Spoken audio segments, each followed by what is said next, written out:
to say that. When you go to Kemet school, you became more alert. You may wake up, your spirit wake up. And you became a more human being.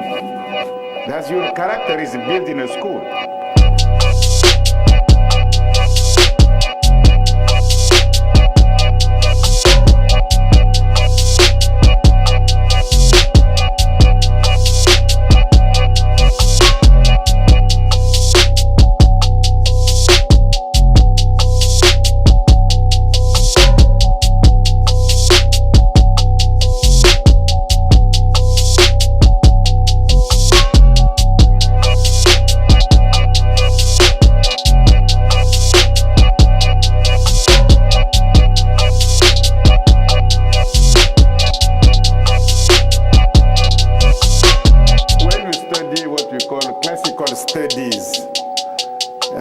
We must know Netcher. You see, maybe in the future we need to know some Meroitic too. We need to know Netcher.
All right. ETM Hotep.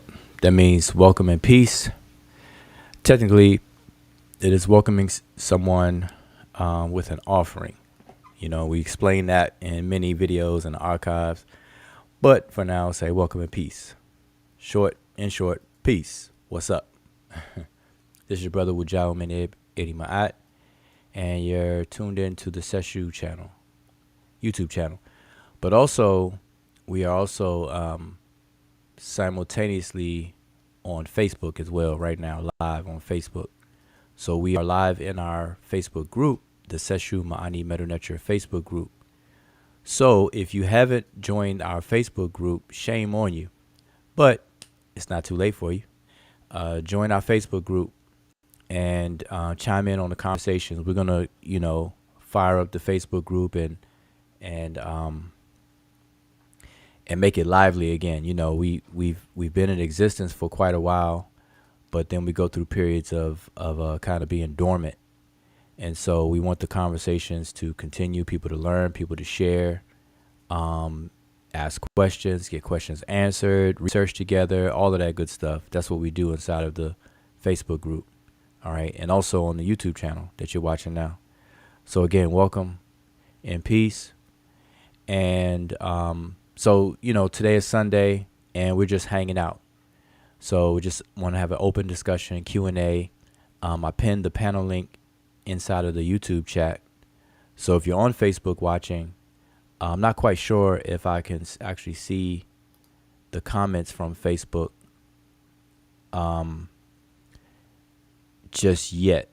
If anybody is watching on Facebook and comment. All right. So, we have to sort all that good stuff out.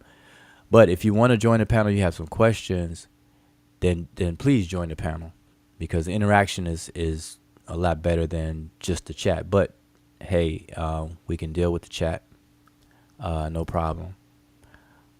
So I'll pay attention to the chat because, like I said, we're just hanging out.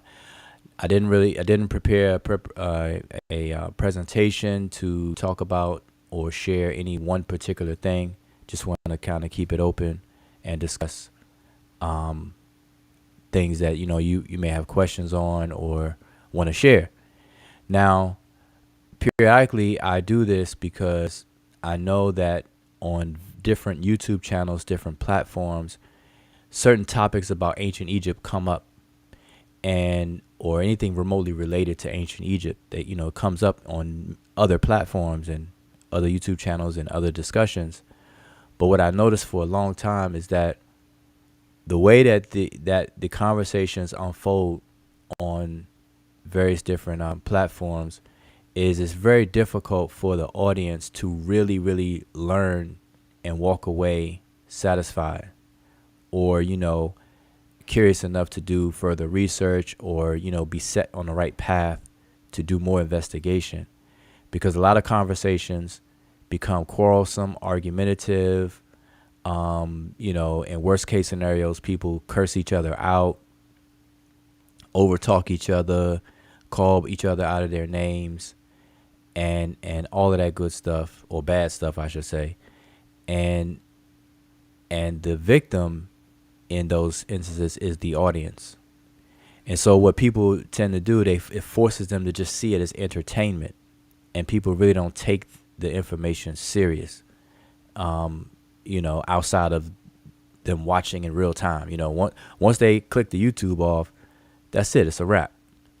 And so on this channel, in our Facebook group, and then what I advocate and others around me advocate is to switch that up a bit.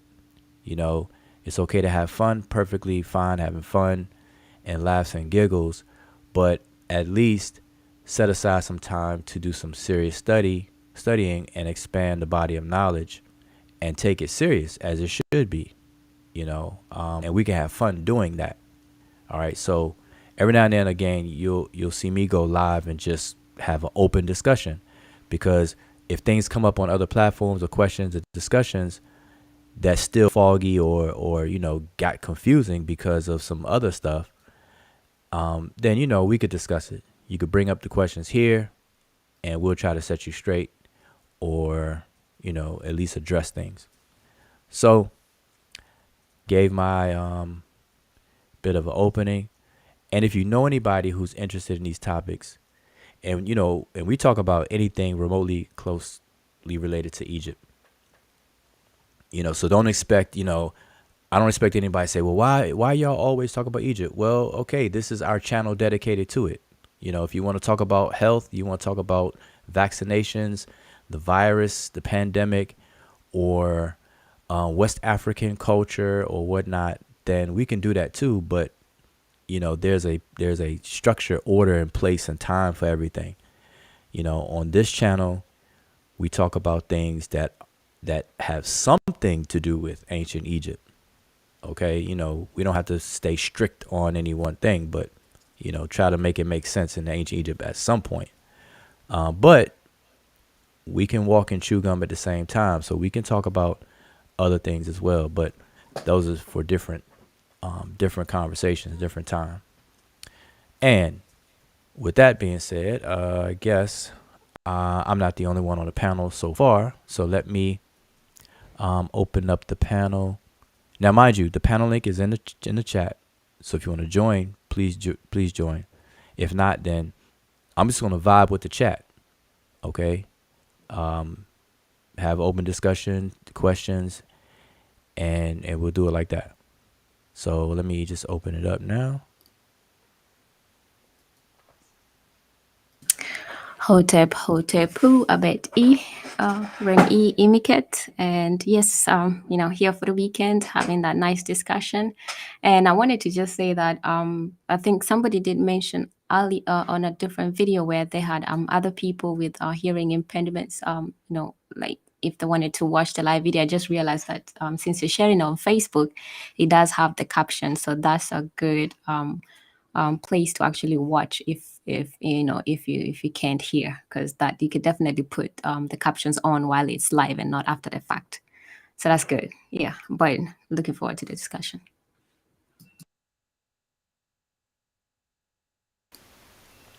All right. So again, the panel is open. Don't be scared. If you have time, come and hang with us. So This is gonna be, vibing with the chat. So I'm gonna be paying attention to the chat and quoting any questions, comments, and we'll just kick it off. So again, um, this is not bunch of fireworks and everything over here, but we're gonna jump right on in. And I already gave my reasons. All right, so we got first. Let me give a shout out to everyone who was tuned in. Appreciate everyone who's tuned in because we go live at the drop of a dime. We don't pre-plan it. We do that as well, but not as often. But we'll just drive up on you. We do these live drive-bys. And so let me give a shout out to everyone. So we got Omar Reed, Hotep, Zane, Brother Zane, Storm, Phi Lightentist, Aaron Edwards, Omar Reed again. Keep on going down. Let's see who else we have. Teddy Wasima Adra, Saneferu, Sister Mika, Zane, Brother Donnie. Shout out to everybody. All right, that's all of who I see in the chat that have posted something. So listen, if you have questions on anything that you have heard in our archives, or anything you've heard that we advocate, say anything on the website, seshmedenetcher.com, or saberuniversity.com, or our Facebook group, or whatever, bring it. All right, bring it. Question. Share. And if you feel that we have been incorrect about anything, bring that too. All right, lead with that. Bring that. But anyway, so I'm gonna go down the chat and see if there's any questions or anything like that. Let's see. I'm just quoting. I can see Heru and all his folks throwing up peace signs in the solar bark right now. That's right. Yep, y'all heard that.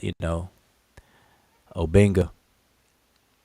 By the way, the voice on that that you're hearing with the music, that intro music, is Dr. Theophile Obenga, and it comes from a lecture that he did he briefly compared, actually he was talking about his book about Greek philosophy and ancient African philosophy, Egyptian, and things like that. So he did a lecture, and so that's where that audio is from, if you were ever wondering. All right. And so it's very good. I encourage people to definitely watch that. All right. Let's see. What else? I'm just checking, if y'all hear me pause for a bit. Mika said we early today. Yeah, people have been saying we go on so late. So this time switch it up a bit.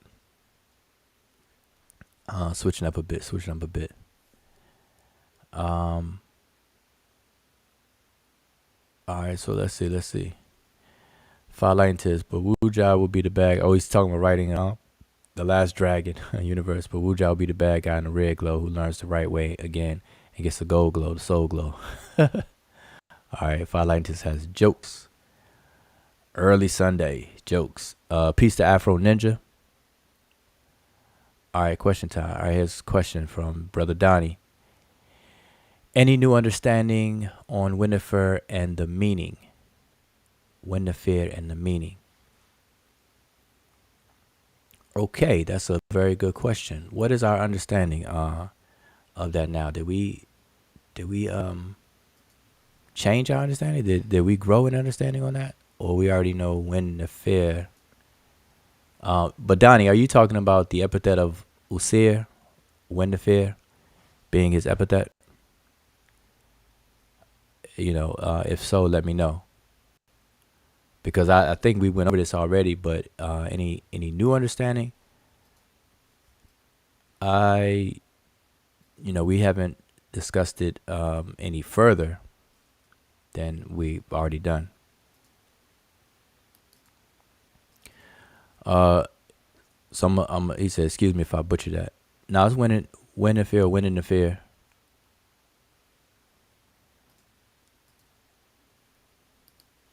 So I'm gonna keep. So Donnie, I'm Emiket's looking into that, and we'll come right back.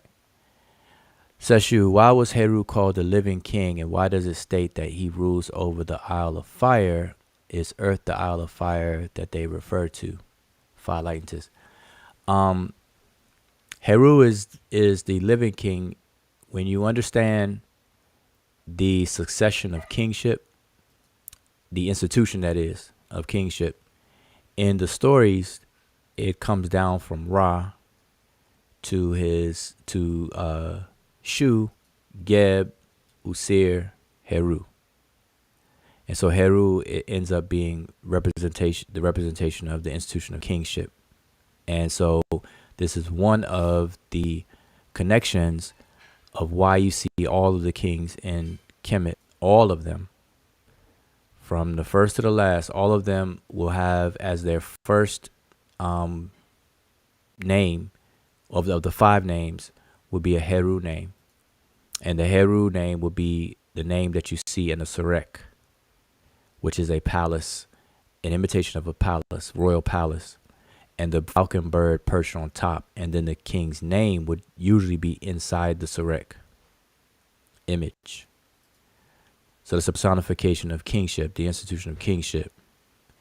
And another reason why Heru is called the living king is because, or the land of the living, Ta, those who are upon Ta or earth and the land of the living, is because Heru is also associated with being awake or conscious or aware versus not being awake or unconscious or the subconscious, which is governed by Usir. Okay, so Usir would be the land of unconscious or the West, Westerners, etc., or the underworld, and Heru would be the ruler or the deity that governs the living world or the conscious world, the awakened state. So you have unconscious and conscious. All right. And Heru is also the deity associated with the Ib of the components of what makes a human being, which is the seat of the will. And the will is simply the faculty of choice, the ability to choose. And as a king, if you think about it, it makes sense because the king represents the will of the people. He is the shot caller. He is the person who is the manager. He is the person who is the coordinator. He is the person who makes sure everything is running smoothly on all of its minute pieces, all of them working in harmony to each other for the greater, bigger machine. So all the little smaller elements of the machine, the king is responsible for making sure all of those work well enough together so that the big machine can prosper. And so the king is the person who has to make those choices. Represents the will of the country. So it's falls all in the hands of the king. All right. And a hint of it, one hint of many hints, is what we call the Hotep D Nasut formulas that are prolific all over Kemet. Whereas an offering, not that a person gives, not that a god gives or whatever, but an offering in which the king gives, so that he may run the country in such a way that the offering tables are plentiful. And that's the short and skinny of the meaning behind the offering formulas.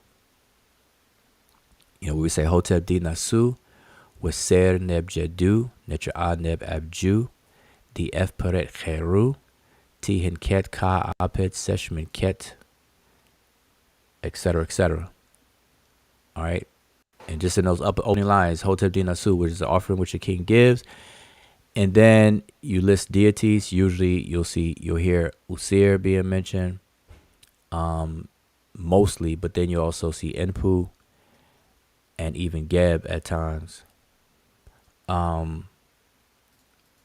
then an offering DF, so that he may give. And sometimes you see descend, so that they may give. So we know that it's not the king that gives the invocations. It's the deity or deities. That's why you see it switched up as DF, Perekeru, or Disen, Perekeru. The word D means to give, or provide, or to allow. All right, so that to allow the deity to share the offerings. All right, but that's a whole discussion. But anyway, that's, hopefully that kind of answers your question. Oh, and then the Isle of Fire, the earth being the Isle of Fire. Now, I'm not familiar with the earth being called the Isle of Fire. So you have to point that out. In what text did you get where your question is coming from? I'm not familiar with the earth being called the Isle of Fire. Nope. All right, so hopefully that's close, satisfactory for you. Teddy with some how about some figurative and literal? Yeah, be more specific. Figurative and literal is always, at play when we're dealing with ancient Egypt. And pretty much all indigenous cultures. Outside of the modern era time, where figurative expressions are used as a sport or entertainment,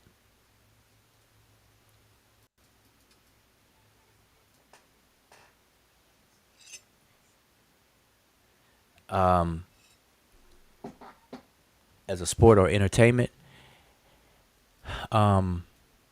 in history, indigenous cultures and things like that, they used it as a pedagogical method, figurative expressions and things. All right, but yeah, you gotta be more specific. Let's see. Now, I'm gonna remind y'all, the link is in the chat, so you can feel free to join the panel, join the conversation. All right, because sometimes I'm sitting here, I feel like talking to myself. All right, since it is obvious to us that ancient Kemet's culture and spirituality were rooted in science, why is it that the pseudo killers disagree with what you teach? I honestly don't think the pseudo killers know what I teach, and they don't study the subject to really disagree. Their disagreement is really with other people who don't know what, who don't study. I mean, really, that's how I had to see it. That's the only way I can see it, is because the people that are arguing are people that don't study this, at least this stuff. I'm not saying that they don't study or they're not capable, but I'm saying people that are arguing in opposition or disagreement with things, is a bit of ignorance on both sides of those arguments.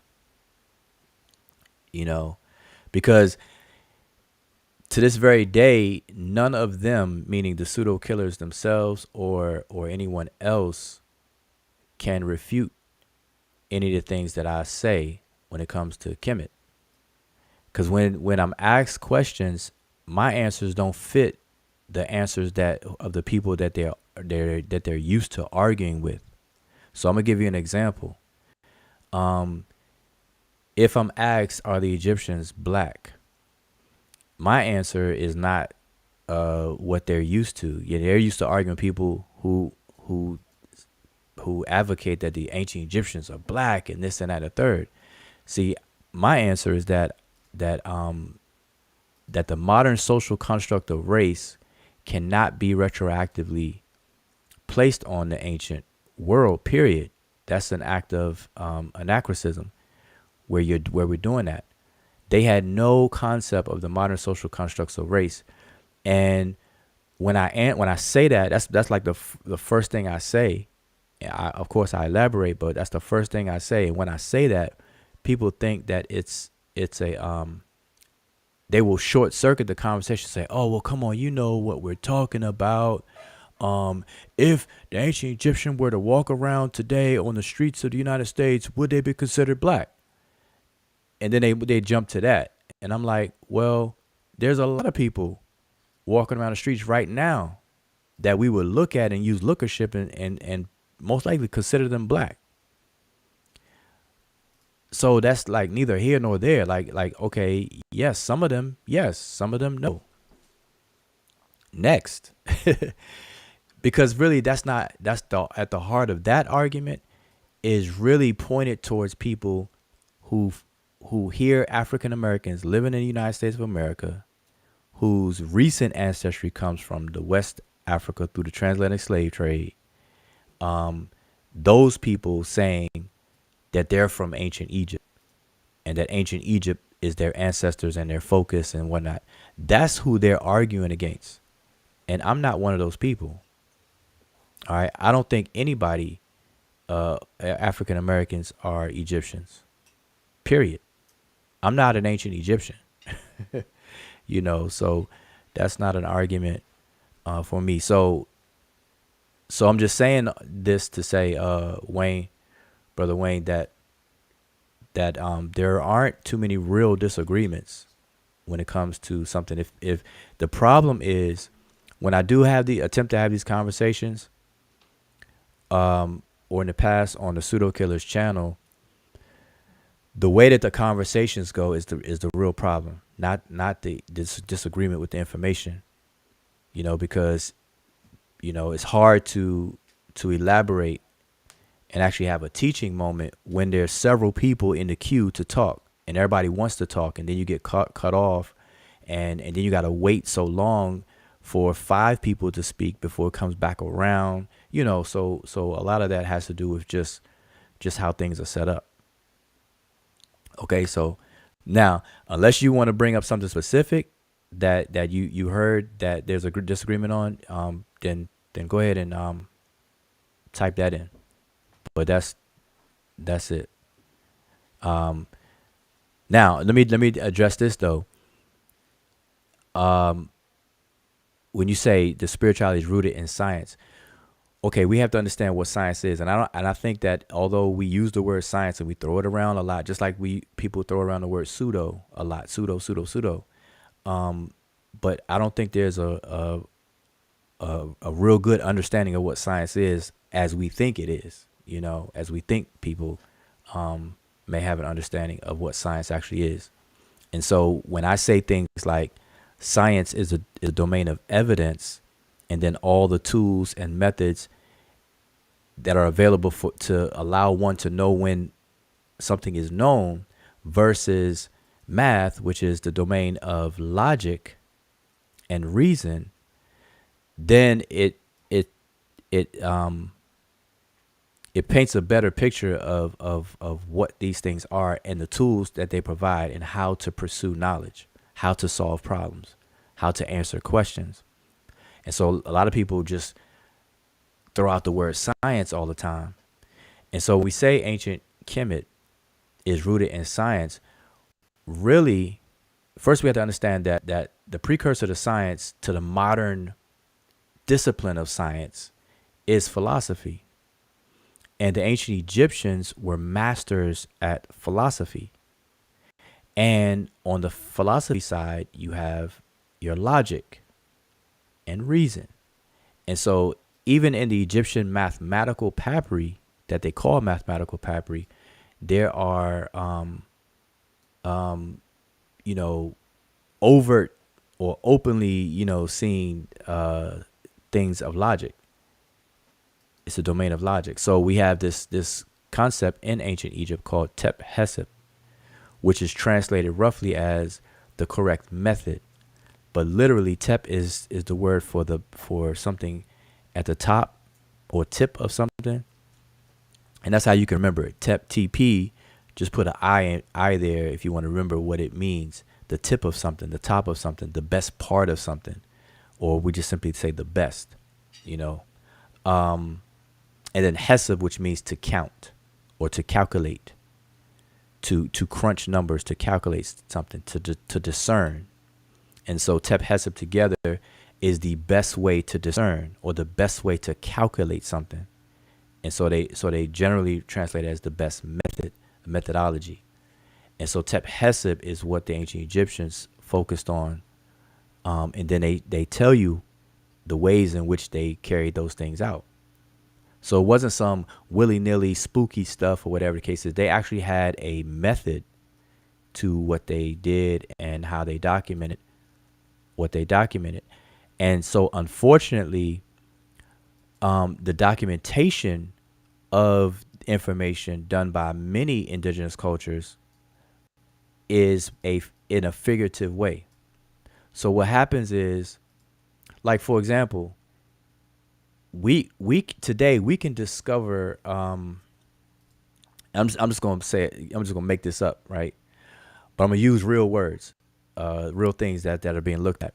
So you're familiar with. Everyone should be familiar with the Higgs boson, or you have quarks, you have atoms, and you have the subatomic particles of protons, the neutrons, and electrons, and then the even smaller particles that those are composed of. You have quarks, and you have gluons, you have leptons, and you have Higgs bosons, right?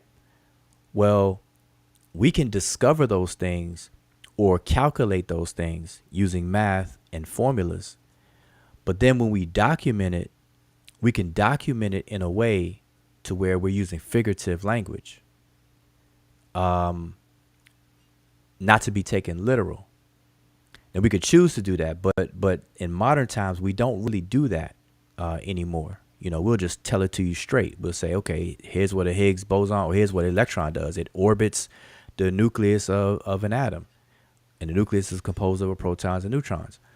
But we could write a story to explain that in a figurative way. We could personify electrons and give it a personality and the whole nine, right? And so if we were to do that, would it make our science wrong, or would it make our knowledge wrong? No. It's simply, you have to be part of the culture to understand that that's what we did when we documented. You have to understand that it's figurative and not literal.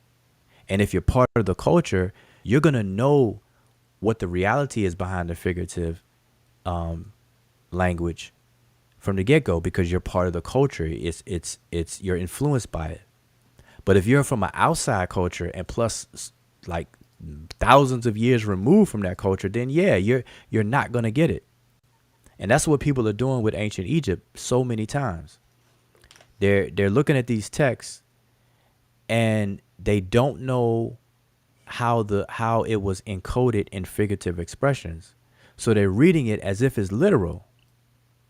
And they're saying, okay, man, the Egyptians believed that the sun was swallowed up by this female sky goddess Nut and was born every day. Man, we know the sun don't die and born every day. It's the earth that's rotating. People will say stuff like that. Oh, the Egyptians were spooky. No, that's not how you analyze that. That's not the correct way to analyze that. We have to understand. And so that's what I find is problematic with people who are, especially people who are New Age atheists and are more materialist, and they shun away from philosophy and the modes of documentation and expression, these literary devices. And so I always encourage those people to read up on that, study semantics, study pragmatics, study figurative expressions, study philosophy, at least the basics. No, I don't tell people to have to get a degree in any of these things, but start to expand, be a part of the conversation. So anyway, I know that was a long thing. So Wayne, if you wanted to be more specific, go ahead. And I'm trying not to be so long on these things. Donnie says, now mind you, y'all can hop on here. The link is in the chat. Because otherwise it's going to sound like, I'm just running my mouth. Kenti, I meant to you, foremost of the Westerners. That's right. That's an epithet of Inpu, or one of the canine deities, as well as Usir. Kenti, I meant to you, foremost of the Westerners. I'm just going down the line, y'all. If the original people of the civilization of Kemet still ruled there till this day, would another deity possibly exist as the living king if they weren't invaded, or is that forever Heru's position? That's a good question. I wouldn't know. I wouldn't know if that would change or not. I don't see the need for that to change, because the deities that govern the institution of kingship, it wasn't like they switched it. They had to switch it. So remember, these things make sense to the culture. So unless the culture changed, there would be no sense to change that. You know, that's like saying the Nile River deity changing from Happy to Ra. You know, there would be no reason to do that, because Happy, the concepts of Happy, match that of the Iteru, the river. And Heru, the very word Heru, comes from a word that means distant, far away. You know, something that is distant, etc. And so, Hut Heru, Hathor, some of these things are linked together to where you can't really just swap stuff out like that. See, that's, you know, we have to keep that in mind. These things are connected. You know, there's a connection, because who's the son of who's the son of who is done that way for a reason. There's a reason why Shu and Tefnut have, you know, twin. I mean, a Set, Geb, and Nut, who then have the four. And there's even a reason why Satuk is different from the other four, because you have Usir, Satuk, Aset, and Nebet Hut, or people call Nephthys. So you have Set, I'm gonna say it in a Greek familiar way, Set, Osiris, Isis, and Nephthys. But Satuk, or Set, is the oddball out of those four, because he disrupted the birth of two. You know, a pair. Then it comes four. And so if you understand the myth behind Satuk's birth, you'll see that he was born by way of a C-section that he performed on his own mother to get out of the womb, coming out the side, as opposed to a regular normal vaginal birth as the other ones have. And so he gets a bad rap for being a disruptor, the person of chaos, and so on and so forth. So what I'm trying to say is that these stories match their role and function. And so they're not just going to change a deity just because, just ad hoc, because it will no longer match the story for why the deity is the deity in the first place. Okay, so hopefully that helps you out.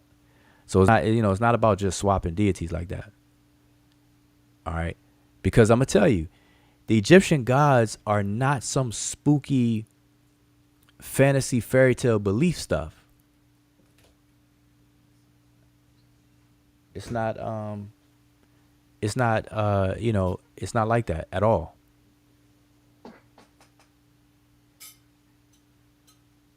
So anyway, so hopefully that helps you out. We can get into that. I see we have Niwa Sarah.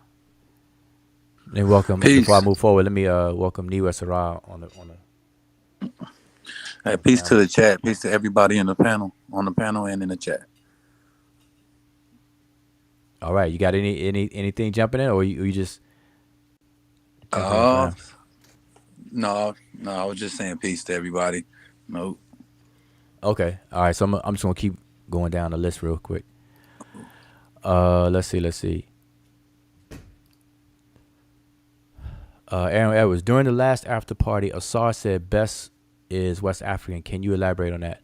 That's a good question. I don't have enough information to elaborate on that, so we could wait for the brother Asar to come on the panel, and I'll make sure that I remind him to break that down, or either on our panel, either here, or put a bug in his ear to do something on his channel to break that down, the deity best. All right. So, but now here's what I will say about that, is that as long as we're mindful that a deity is what it is. Okay, Bes is an Egyptian deity. It was used in Egypt. It was advocated in Egypt. It has its place in Egyptian culture and so on and so forth. So it is Egyptian. So we got to be mindful when we say, for example, Bes is West African. Then we're saying something a little bit more elaborate.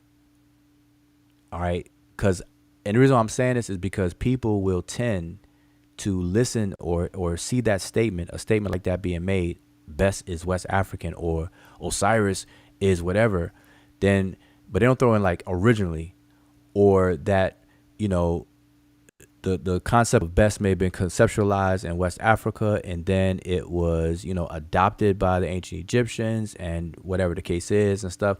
But that's for more elaborate conversations. So I just want to make sure people understand, because I've seen people take statements and run with it. They run 100 miles a minute with certain statements. All right, so I'm gonna keep going down the list, but let me welcome Sister Miko on the panel. Hotep. Hi, Hotep. everybody. All right, I see you got your indigenous Native American regalia on. That's right. Can I say something real quick about Bes? All right, we're gonna circle back to that, Mika. We're gonna have to ask you about your Native American your abo. Okay, but go ahead, Wnn-nfr, sir. Okay. I'm not sure who was asking that, but I know what I could say, and I'm not really trying to speak for Asar, but having his book, I remember in chapter 5, I think it's Illusion, volume 1.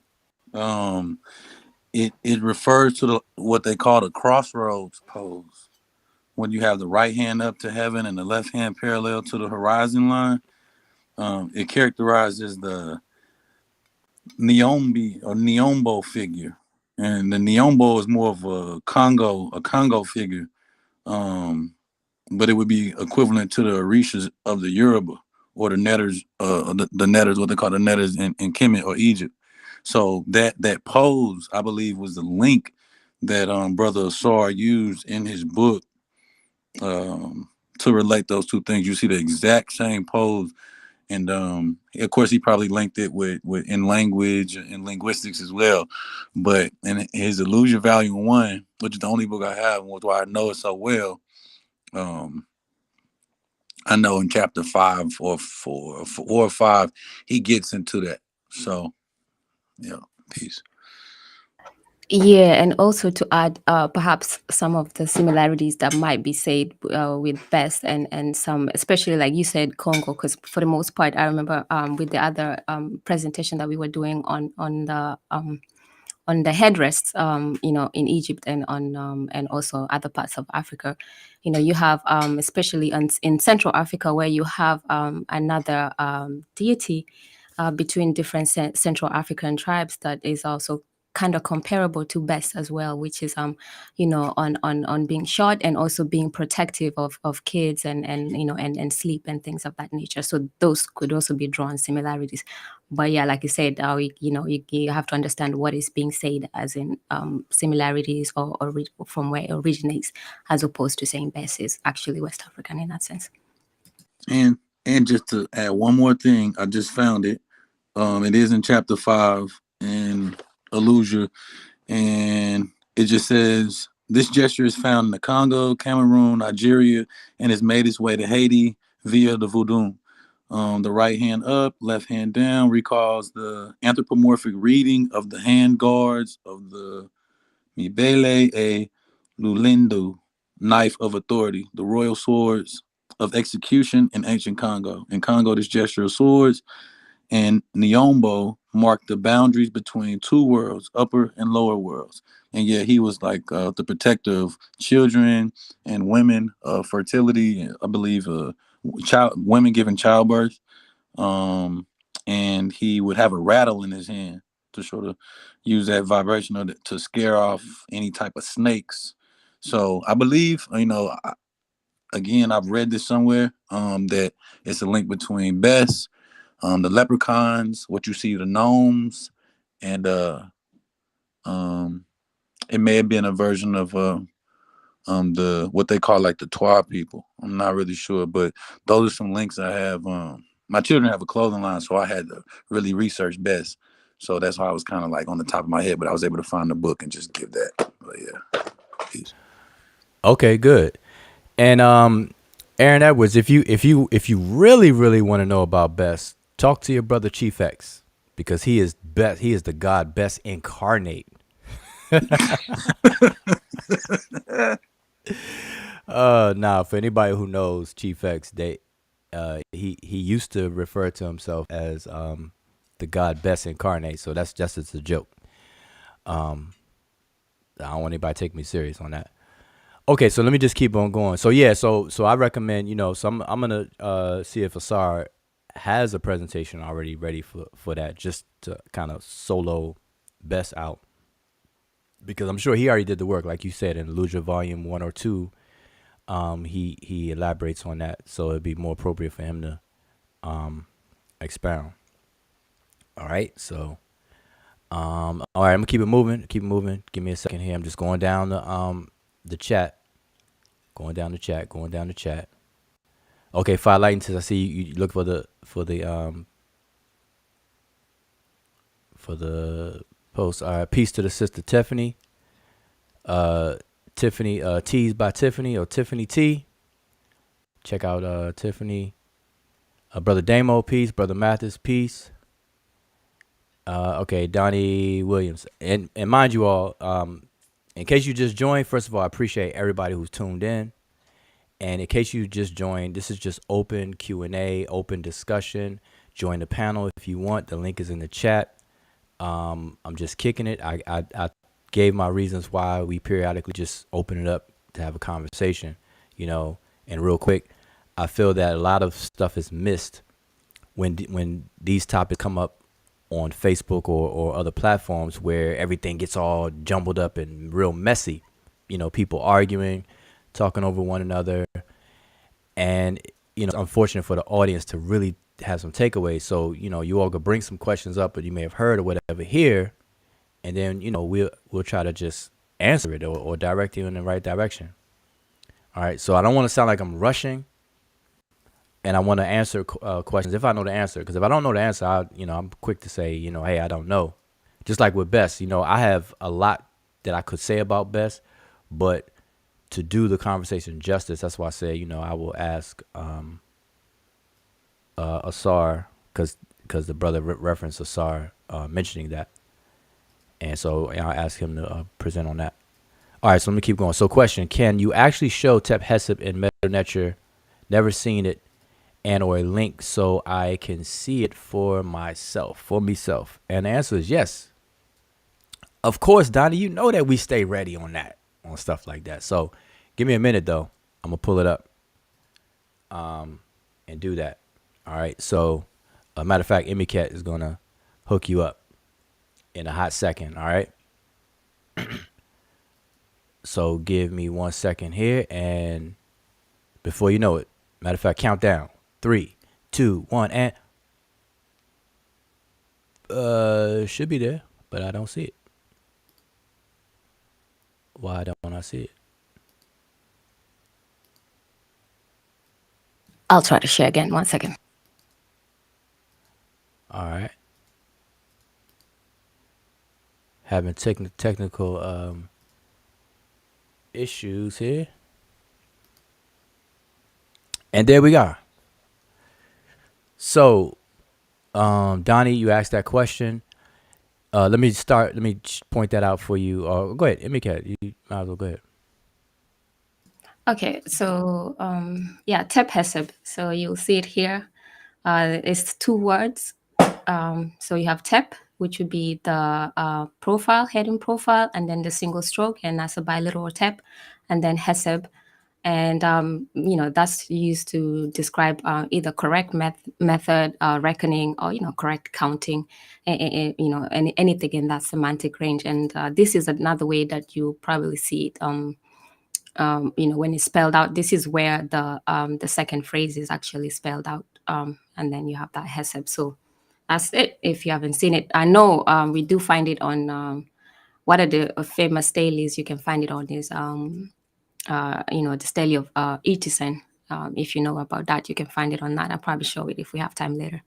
So that's Tep Heseb right there.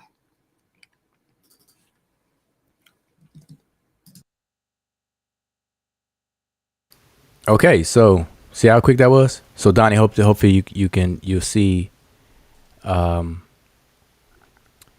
you can see how the glyphs. But also on the screen we have you asked another question about Wnn-nfr. So that's how the glyphs look. And the Greek rendition of that name is Wnn-nfr, and they translate it as the perfect one, everlastingly good condition. So the word Wnn means to exist, a state of existence. So existential existence. And nfr is good, beautiful, the word for perfect and all those things of that semantic range.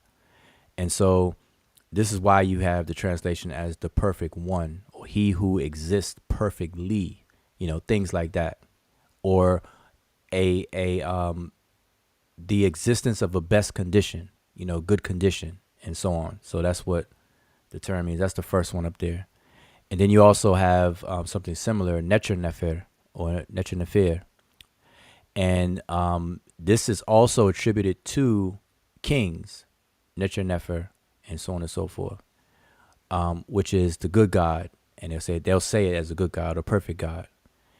And it's an idiom for youthfulness or consistency, in a perfect state as well. All right. So hopefully that addressed both your issues, Donnie. And we're gonna keep it moving. But I also want to show something, if I can, to elaborate. Give me 1 second here. Let me try to pull this up. Give me a second. I want to show you something else with that, and I think everybody can benefit from this. So give me a hot second here. There's a lot of information, and there's a lot of things that we covered, and I really encourage everybody to check out our archives. If you have time, if you cleaning up and you got headphones, you can let things play, and listen in on our archives, and then glance when we share things on the screen. Do so, because we cover a lot. We've been doing this for years now, and there's a lot in the archives, and we repeat ourselves so much, which I don't mind doing, but there's a lot that we could learn from. So let me just share this. Let me get this on the screen for you all. Switch out here. Give me a hot second.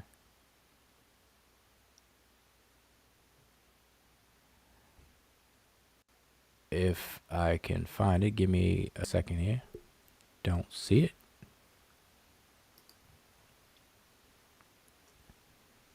But in the meantime, if somebody has something to say, to take up this this eerie blank silence, I'd appreciate it. Yeah, this would be a good time for Sanet Mika to tell us about the head decoration. Avocado, you funny. Well, since I do have some Native American, why I can't represent it?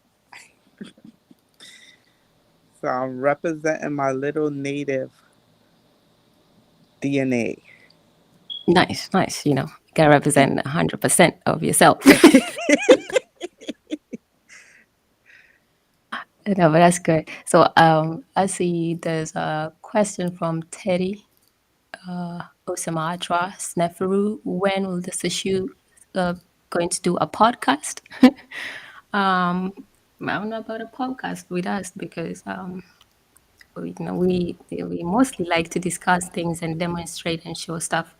So our job is really to show stuff. So podcast will probably be like the talking, but we already got YouTube, so that would be stretching ourselves thin, right? So we definitely, the best place I would say you find good discussion with us, and that will definitely in 2022 will be a lot of good discussions going on, is the Facebook. So we're going to bump that up with really good discussions.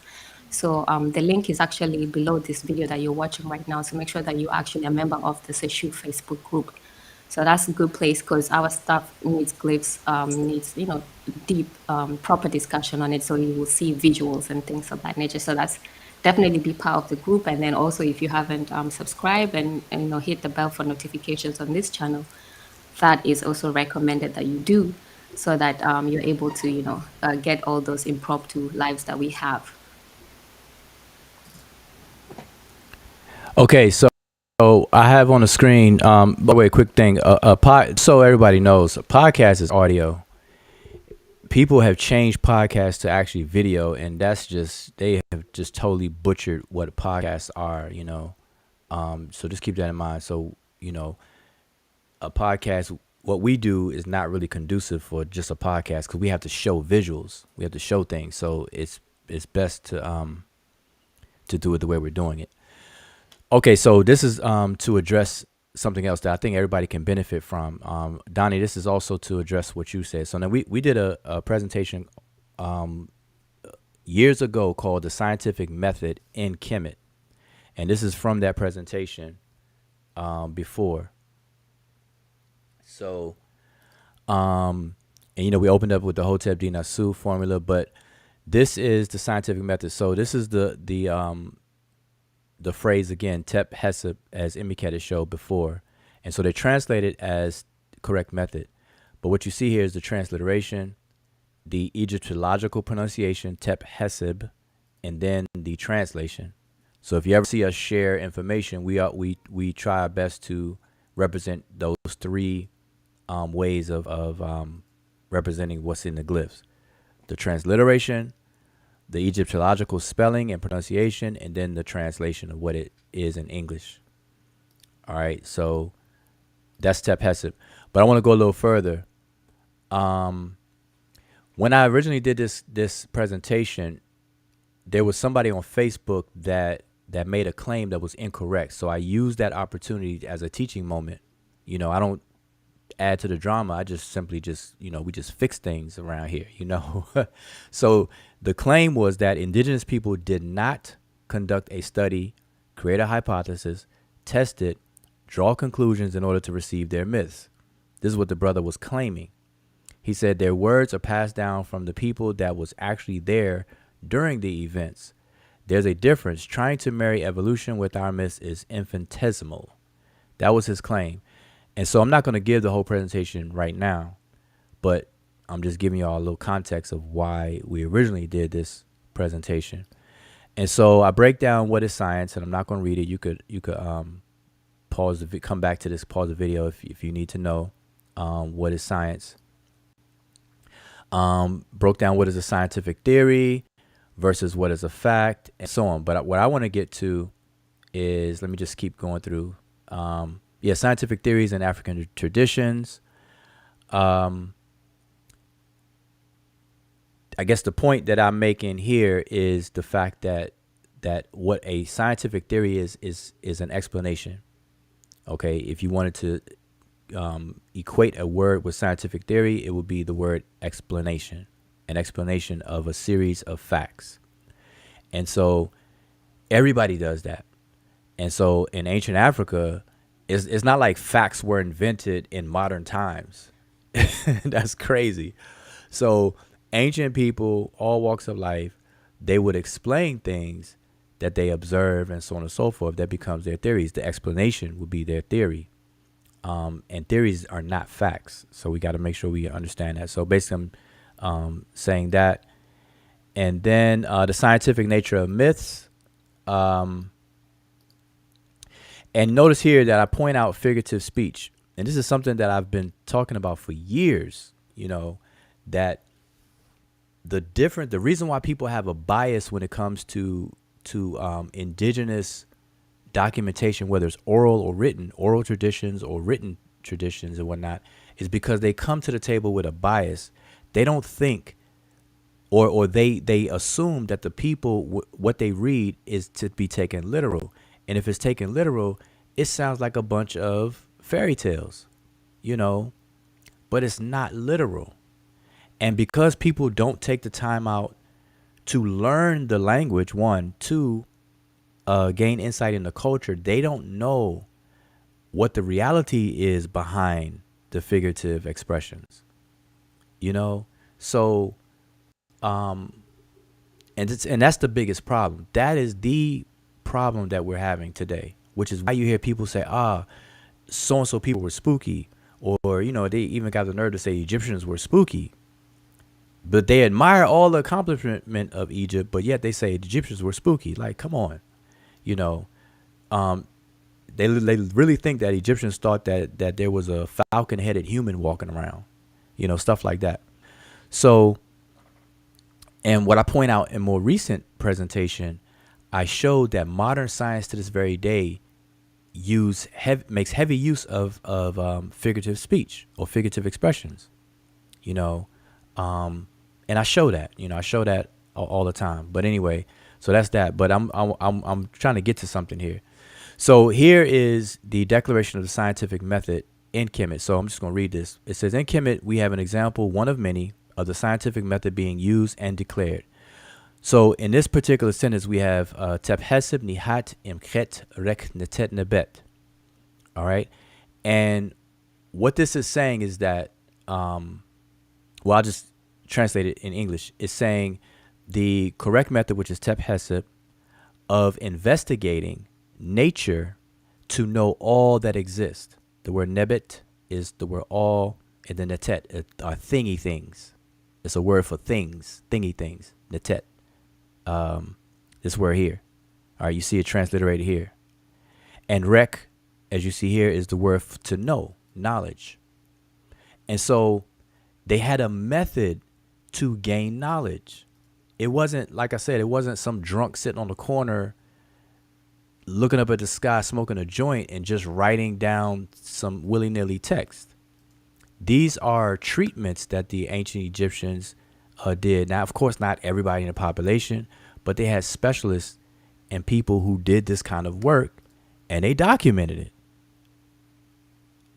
But here's the catch.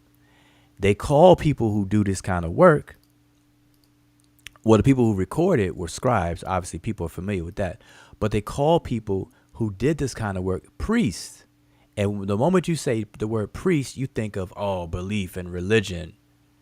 You see what I'm saying? So it does it a disservice to use these words when describing these things. But this is what we have available to us, and we use them.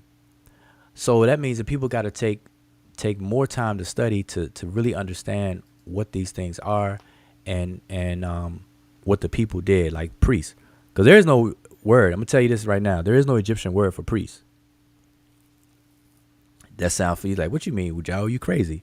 No, there's no Egyptian word for priest that would be equivalent to our understanding of priest. And I want you to notice something. If you ever read an Egyptian text in the translation, English translation, whatever, the scholars will put a word and then the word priest. So, for example, they'll say Wab priest, Sem priest, Keriheb priest, you know, and that's what they'll do. But that's weird because the word Wab doesn't mean priest, Sem doesn't mean priest, Keriheb doesn't mean priest, but yet they'll put the word priest right next to it. And so when you actually do the investigation, you'll find out that priest is none other than an essential worker. That's all it means. And as it applies to ancient Egyptian priests, these are people that had very important jobs.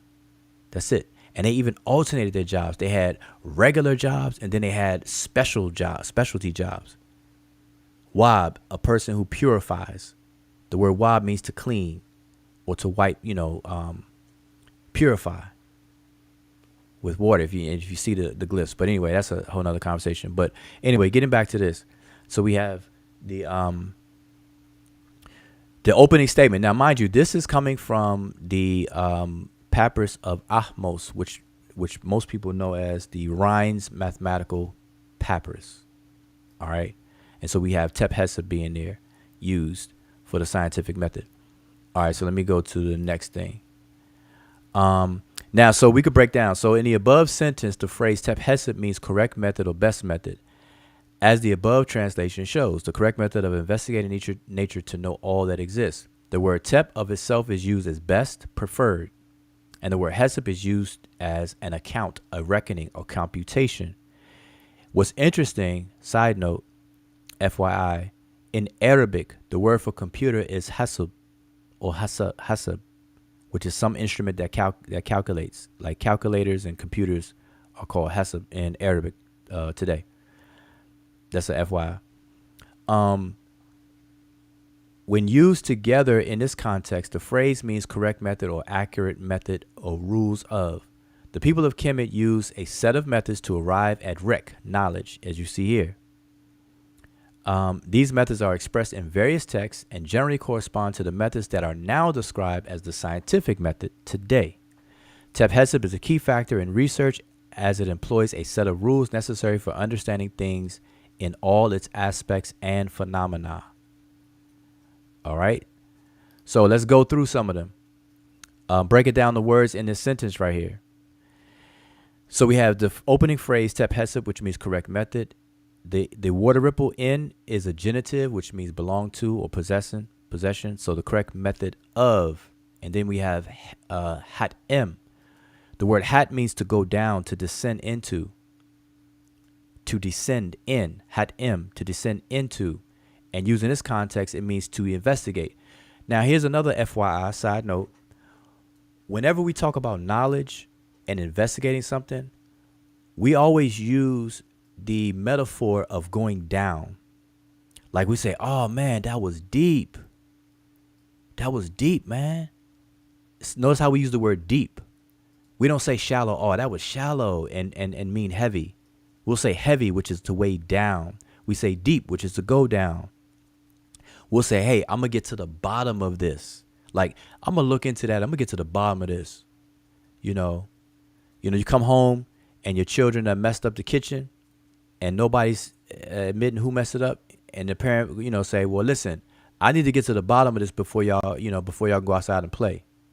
We got to get to the bottom of this. See, we use the word bottom. So in the human psyche, we always use a downward motion, a downward spatial motion for knowledge or to gain more knowledge.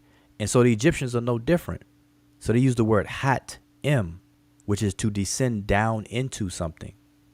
All right. To comprehend something, to understand it, not overstand like some people try to use and sound heavy. Oh, I overstand it.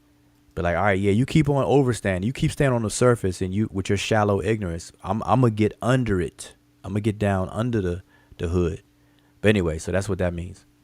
Then we have the word ket, and I'll point them out to you. Let me get my trusty arrow here so I can show you too. So we have Tep Hesed, we have ni, then we have hat m. So we have the word hat right here, and then m. Okay, this means to 1, 2, 3, 4, 5. These 5 glyphs right here spells the word hat, and then the owl is m. So that's where you get hat m. Then we have ket. 1, 2, 3, 4. These 4 sets of glyphs here is ket, which is the word for things. And then we have rek. I already pointed the rest of them out to you. So rek is to know, and then netet, nebet, all that exists. All right. So hopefully y'all are following. Hopefully y'all have some takeaways from this. So now I'm going to briefly break down the procedure. Okay. And again, I'm doing this again for a couple of the questions that was asked. So who am I answering that right now? I think it was Wayne and Donnie at the same time. All right. This is why people appear to disagree, because they don't know this stuff. They think they disagree, or they think that the Egyptians were non-logical, non-scientific or whatever, but demonstration beats conversation. All right. So let me just go on here. Need my arrow. So the logical flow of the set of rules, remember logic is a domain of math, and this is coming out of the mathematical papyri, generally corresponded to procedural flow of what is called a scientific method. All right. They are. So here's a breakdown of the procedure and the words in the Egyptian language that correspond to them. So we have the word tep, and we already broke that down. It means the beginning, the top of something, the tip of something. Okay. This is a procedural steps. Each one of these bullets is going to be a procedural step. So step 1 is the beginning. This is the first step in a process called tep, hence the beginning. It is this step that the precise enunciation of the problem to be solved with elucidatory examples is given, with elucid examples given. Okay, so this is step 1. So in other words, you have to start off with a very clear and well-structured question or problem. Okay, question and problem are synonyms in this sense. 2, mijed in ek, and it means if one says to you that, that's what that literally means. But this stage is speaking about the definition, where everything is made clear and distinct. And so the way that they say it is that if one says to you this, and so any of you all who are familiar with computer programming, you'll recognize this step is the step of declaration of your variables. This is where you declare your variables. That's why it says, if one says to you that, it's the same thing as saying, well, if x equals 1, or I'm going to assign the number 1 to x. You see? And so, but let me read on. This is a stated definition where everything is made clear and distinct, and all the relevant terms are explicitly and precisely defined. No ambiguity. This is where you remove ambiguity. The expression mijed means according to that which is said. That is, the process of reasoning is to be addressed to a precisely formulated problem. All right, so let me keep on going. Next, we have the word peter or petir, which means what? It's a question. What? In Rodney Kemet grammar, petir stands at the beginning of questions with the function of eliciting a logical predicate. Okay, so you ask a question, you're in your anticipation of something else, right? A question is an expression of inquiry that invites a reply or solution. At this stage, then, the student is directly required to ponder and analyze the problem under examination. Okay, so this forces the mind to reach for an answer, and hence the probing part of it starts. After you done clarified your definitions, you declared your variables, now the work commences and you start to probe. All right, y'all see how this is flowing? Next step, eretmi keper, which is correct procedure. So now you have to probe by way of a correct procedure, doing things. So the word and I'll break it down. This is the stage of demonstration. That is the mental process of showing something to be true by reasoning and computation from initial data. And listen, if you take any class on logic and the rules of logic, which is what math is, you're going to see that this is the exact same thing. The process of calculating is based on a careful set of what? Mathematical formulas. And that's another way of saying logical formulas. All right. To keep going. Next. Raket F Pu, which is the solution or it is known. Okay. Raket F, it known, and then this to be literal, but we don't talk like that. So we say it is known. Now, this is knowledge. Raket, found. So this is knowledge found and grasped in the mind. Now, mind you, when we say grasped in the mind, what are we saying? I want everybody to look up the word comprehend. The very word comprehend means to grasp in the mind. The word concept also grasp in the mind. So this is the stage of comprehension, which is knowledge. Knowledge found. That means you now comprehend. So anyway, the solution is regarded as true beyond doubt. The student has shown the requisite know-how, that is, the knowledge and skill required to do something correctly. The solution is evident thanks to the demonstration and a dependable logical procedure. And then lastly, I believe this is the last step, yeah. Seshmet, which is the examination of the proof. This is the review process. So nowadays we say peer review. We say, teacher checks your work and this, that. After you demonstrate your math problems, the teacher checks behind you and all this other kind of stuff. This is no different. So we have Seshmet, which is examination of the proof. This is the review of the whole body of evidence or premises and rules that determine the validity of a solution. Such an examination of a logical proof always leads to a further conceptual generalization. Thus, the ancient people of Kemet had the technique of forming concepts inductively. All right. So that's all I wanted to share. And let me just show you here. This is the papyrus in which you find this in. This is the Rhine's mathematical papyrus, dated circa 1650 BC, and it was written by a scribe named Ahmes. All right, and it actually tells you that it was written by him. He signed it. And this is the whole opening phrase that you saw on the previous slide.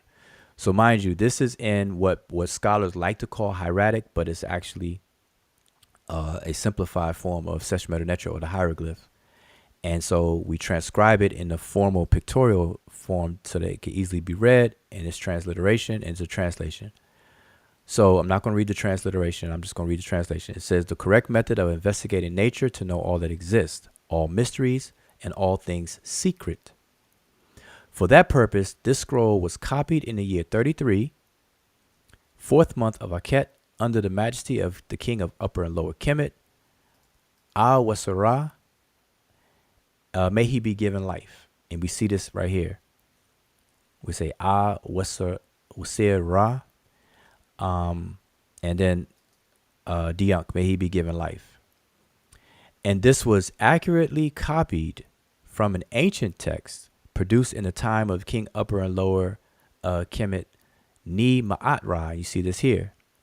We have Nisud Biti, Ni Ma'at-Ra, by the scribe Ahmes. And we see his name right here. Matter of fact, let me turn my trusty arrow on so you can see what I'm talking about. That's his name right here. Ahmes, who inscribed this copy. All right, so there you are. So the text tells you that he wrote it. See the scribe Ahmes. You see that there. What else can we point out? We see the names of the king and so on and so forth. So anyway, so there you have it. All right, so I know it took a long time for that to share all of that good stuff. How would you hopefully go ahead? I was gonna ask, how would you translate the name in terms of the meaning of Ni Ma'at Ra? Would that be like of the spirit of Ma'at, like of, let me see, the spirit of Ra in Ma'at, or like how would you translate that? No, it if we shorten the translation, it would be belonging to. Ni, when you start off a sentence with ni, you're saying the belonging one or to belong to. So Ni Ma'at Ra, belonging to the, whatever people translate Ma'at to be. So belonging to the truth of Ra, belonging to the law of Ra, belonging to the, whatever of Ra. However they translate Ma'at. That's the structure of it. The belonging one. So like yours is Ni Wasar Ra. Mm-hmm. So belonging to the power of Ra and so on. Wasir, which is power, not Wasir as in Osiris in that sense. Okay. I thought Yeah. "ni" was always "of," but I mean, I guess "belonging to" is kind of like you can see that, but yeah. Well, technically, it's a genitive. Okay, it's a prepositional genitive from the preposition "ni" or "in," and so it's a genitive means to show possession, and so we could translate it as of or belonging to. Like if I say the book of Ra or Ra's book. See, in English, we show possession by apostrophe s, or we use the word of. Okay, so you know what I'm saying. So we say Ra's book, or the book of Ra, or the book belonging to Ra. All three of those would be mean the same thing. Got you. Appreciate that. All right. So all right. So let me keep going down the list. Now I know I talked a lot, and I don't know if any new questions popped up. I'm trying to go down the list in the order. So hopefully I don't miss anything. So I forgot who I was answering.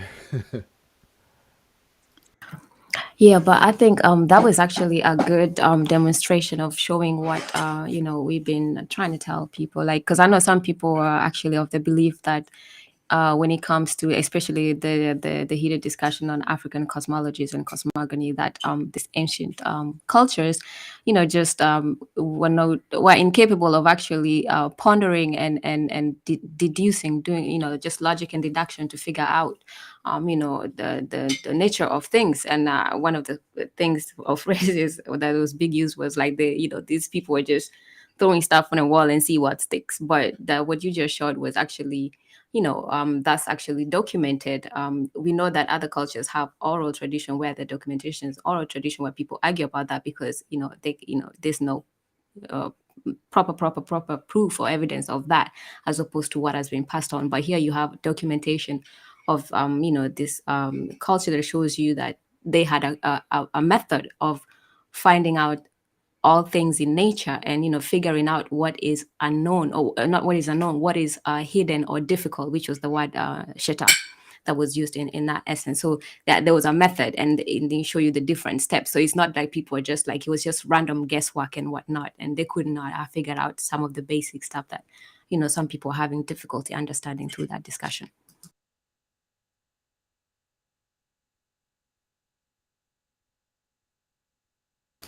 All right. So let's keep it going.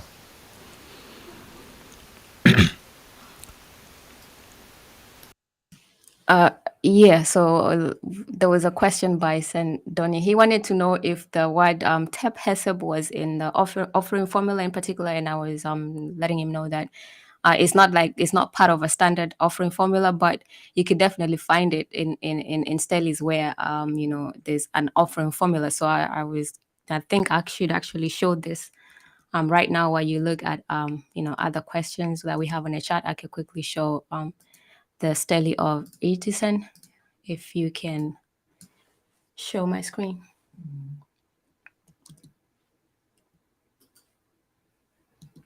So let's see. So this is that's the part I can just show. This is the whole stele of Etison, and it starts off a standard formula with the standard offering formula. Actually, the offering formula starts somewhere here, but here you start to see all the names of the of the king, which always makes sense in a stele. You want to show the time and who was in reign, and then it talks about Etison. But if I go to that particular part where he in a stele, so here's the offering formula, and you see everything that we know about the offering formula with the list of foods and whatnot. But then it's not on this part, so I'll just show a part that is cut out here.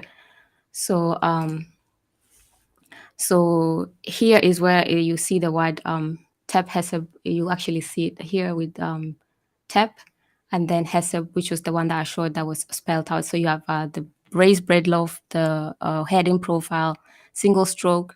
You have the flax, and then you have the what is it called, folded cloth, the leg, and then this is a postule, and then that's an abstract scroll. So, and this is how it looks like here. But in this particular study is where Artisan is talking about Artisan is talking about his skills. And I think I can start from here. Where I'll just read it real fast to go over it. It talks about he's an excellent craftsman, and he knows he's superior in his knowledge, and he knows parts of a proportion. And then he comes here to he knows how to weigh stuff, and then he knows the correct method of creating a relief so that it can come into life. So he is actually telling it's the method, the correct steps to take to bring something into reality. So that's a part of it. But it's if you want to read more on it, you can find it in the study of Irtisen.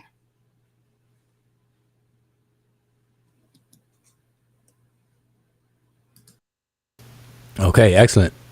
All right, so listen, demonstration, it's always a good thing. All right, so I'm gonna keep going down the list. So again, shout out to everybody in the chat. I appreciate everybody tuned in. If you just joined us, I'm just hanging Sunday hangout, answering questions, things that may have been obscure in other conversations, or they weren't clear, because conversations get derailed, conversations may get diverted, and it's not always bad things that cause conversations to do that.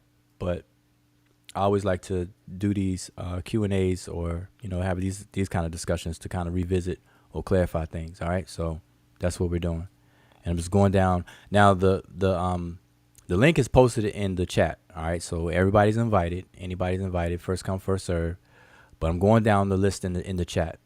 So I'm trying to do it as quick as I can, because I know some people may have conversations in the chat. So some of it I have to skip through. But I am trying to answer. I think. Okay. I already did that. See, I'm going backwards. Let's see. Where am I at? I think this is the question I just answered. Yeah, Tep Hesab, it was that combined with I think it's Brother Wayne's question earlier.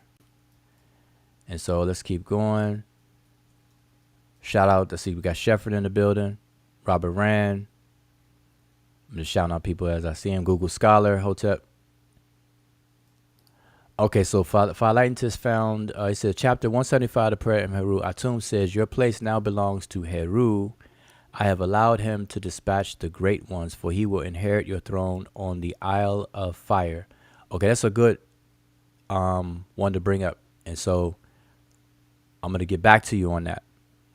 Because as I said, now let me tell you this. When you're reading the so-called Book of the Dead, or the Peret Imheru, which is really the Rauniyu Peret Imheru, when you're reading that, you definitely have to read. You can't, and I'm not saying you're doing this, Philaitis, but we definitely cannot do it like how people do the Bible. Can't do that. All right. And so that's why I said I'm going to get back to you, because just understand this, that the pyramid text corresponds to the coffin text, which corresponds to the Peret Hemeru, etc., etc. And then within that, you have the underworld text, the Book of the Heavenly Cow, the Book of Caverns, the Book of the Gates, the Book of the Earth, and what is in the Amduat, and all that kind of stuff.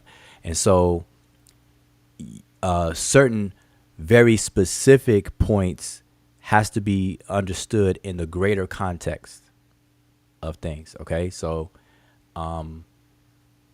just letting you know that. That's why I say I'll get back to you on that, because I would rather let you know what the Isle of Fire actually is in the text, and you can't do that just by reading this that specific passage.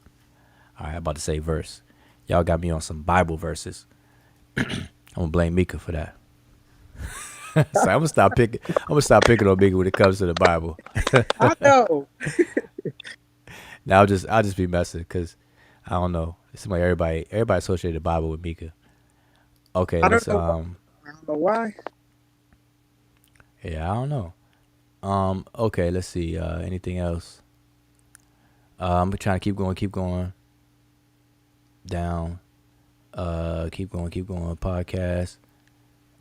Going down. Phalantus. E1B1A. Okay, see people having conversations about DNA. Ramses the third, E1B1A. Yep. You can't find the offering formula. Thangy things. Rwan Fall, peace. Don't forget to like and share. Yep.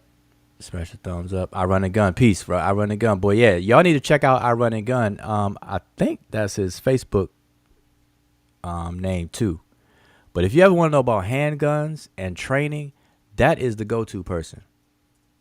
All right, I'm gonna say that right off the top. That is the go-to person.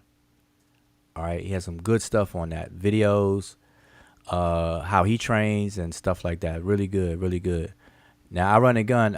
I don't know if you have a specific website, and things that you elaborate on, but feel free to share. All right, so Donnie. Okay, that's what Emicat was just answering. Let's keep going. Yeah, and even in Kiswahili, Hasabu is to count on math, and it's a loan from Arabic. Yep. Monica Lamb, Mo is in the house. Shout out to Monica. Monica is the hardest working woman in the social community. She'll get my vote every time. She's doing a lot and she does it well. So yeah, shout out to Monica. I have a quick question. Yeah, go ahead. All right. It's about understanding, I guess, a lot of the information, as you said, and this is kind of hard for me to, I guess you've actually read it somewhere too. You guys actually read it somewhere, but it's hard for me to understand how they kept certain knowledge or information or the language, and including the language, from the so-called common people in Kemet around the time. So I was wondering, was it all bloodline, or was it a certain way that you could begin the process of being initiated? And is that where the 40 years comes from until you actually can graduate or consider yourself done or with learning all of the different sciences? I'm not sure if that's true, but I've heard that a bunch of times. So I was just wondering, was there a certain way for the common people to be initiated, or did the priest, and what brought this question up was when we were speaking about the priest, and it just made me think about, were they priests and did they only speak to the people who, the initiated, or the people who were, kings and queens and whoever else, the viziers and whatnot, or were they able to speak to the so-called common folk and try to impart knowledge if they wanted to? What could you say? Well, okay, yeah, that's a good question. It's not too far off on what we do today. So like today, just look at how we set up education today. We have your public education, which is K through 12 public school, which is usually free in many countries. Well, in the United States, it's free. Can't speak for other countries. You got public school, which is usually K through 12. Then you have graduate school, which is college. Some people take an associate. Some people go into a vocational school or for something specific and things like that. So we divide the education of our society up in those ways. So, for example, you don't see a prominent astrophysicist or a quantum physicist or whatever walking down the street trying to teach everybody. It's done in a very structured way, and they don't proselytize. So you don't see them coming around knocking on your door. Hey, do you want to learn math? Do you want to learn science? Hey, look at this book. Invite this book. Invite my equation into your heart and become your personal savior. You don't see people doing that like Jehovah's Witnesses and stuff. So it's not a proselytizing thing. So the same thing in Kemet, where you have specialties specialty fields. You had people who mastered them or are specialists called priests, and they taught within that structure. So they didn't walk around the street proselytizing, passing out leaflets and stuff like that. It wasn't that type of party. Then it's just like it's not that way now. And so it was a need to know type of basis where, like for example, if I'm not trying to build buildings and create blueprints for stadiums and buildings, I'm not going to take an engineering course. That would be crazy for me to take a course that I'm not even going to use, or that my lifestyle is not even set up to use. So same thing back then. Not everybody was privy to certain things, not because it was kept from them purposely or whatever. It was the fact that their life just didn't go down that path. And so in ancient times, and even in Africa, you still see it today a bit, is where you have whole clans of people, whole families will be in the same trade, because it'll be passed down from generations within a family that kind of expands out from, instead of a household, to be a whole family, and then it'll be a whole clan. To the point where, like, for example, the Kalenjin people that's in Kenya right now, they predominantly would tell you that they come out of a more of a military type of background from a whole clan perspective, whole tribal perspective. And so this is how it was back in the day. Now, in modern times, we see a small remnant of that, where little Johnny will become a police officer because his father was a police officer and his father was a police officer, and so on and so forth. Or, you have generations of surgeons, generations of lawyers, or whatever the case is.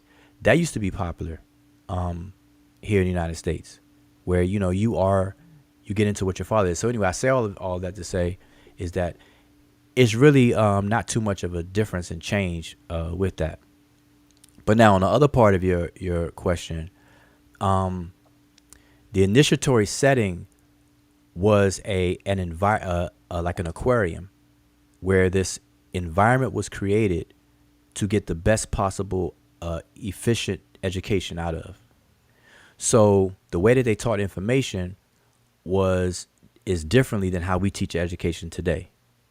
So they had a different pedagogical method where they would use figurative language to teach.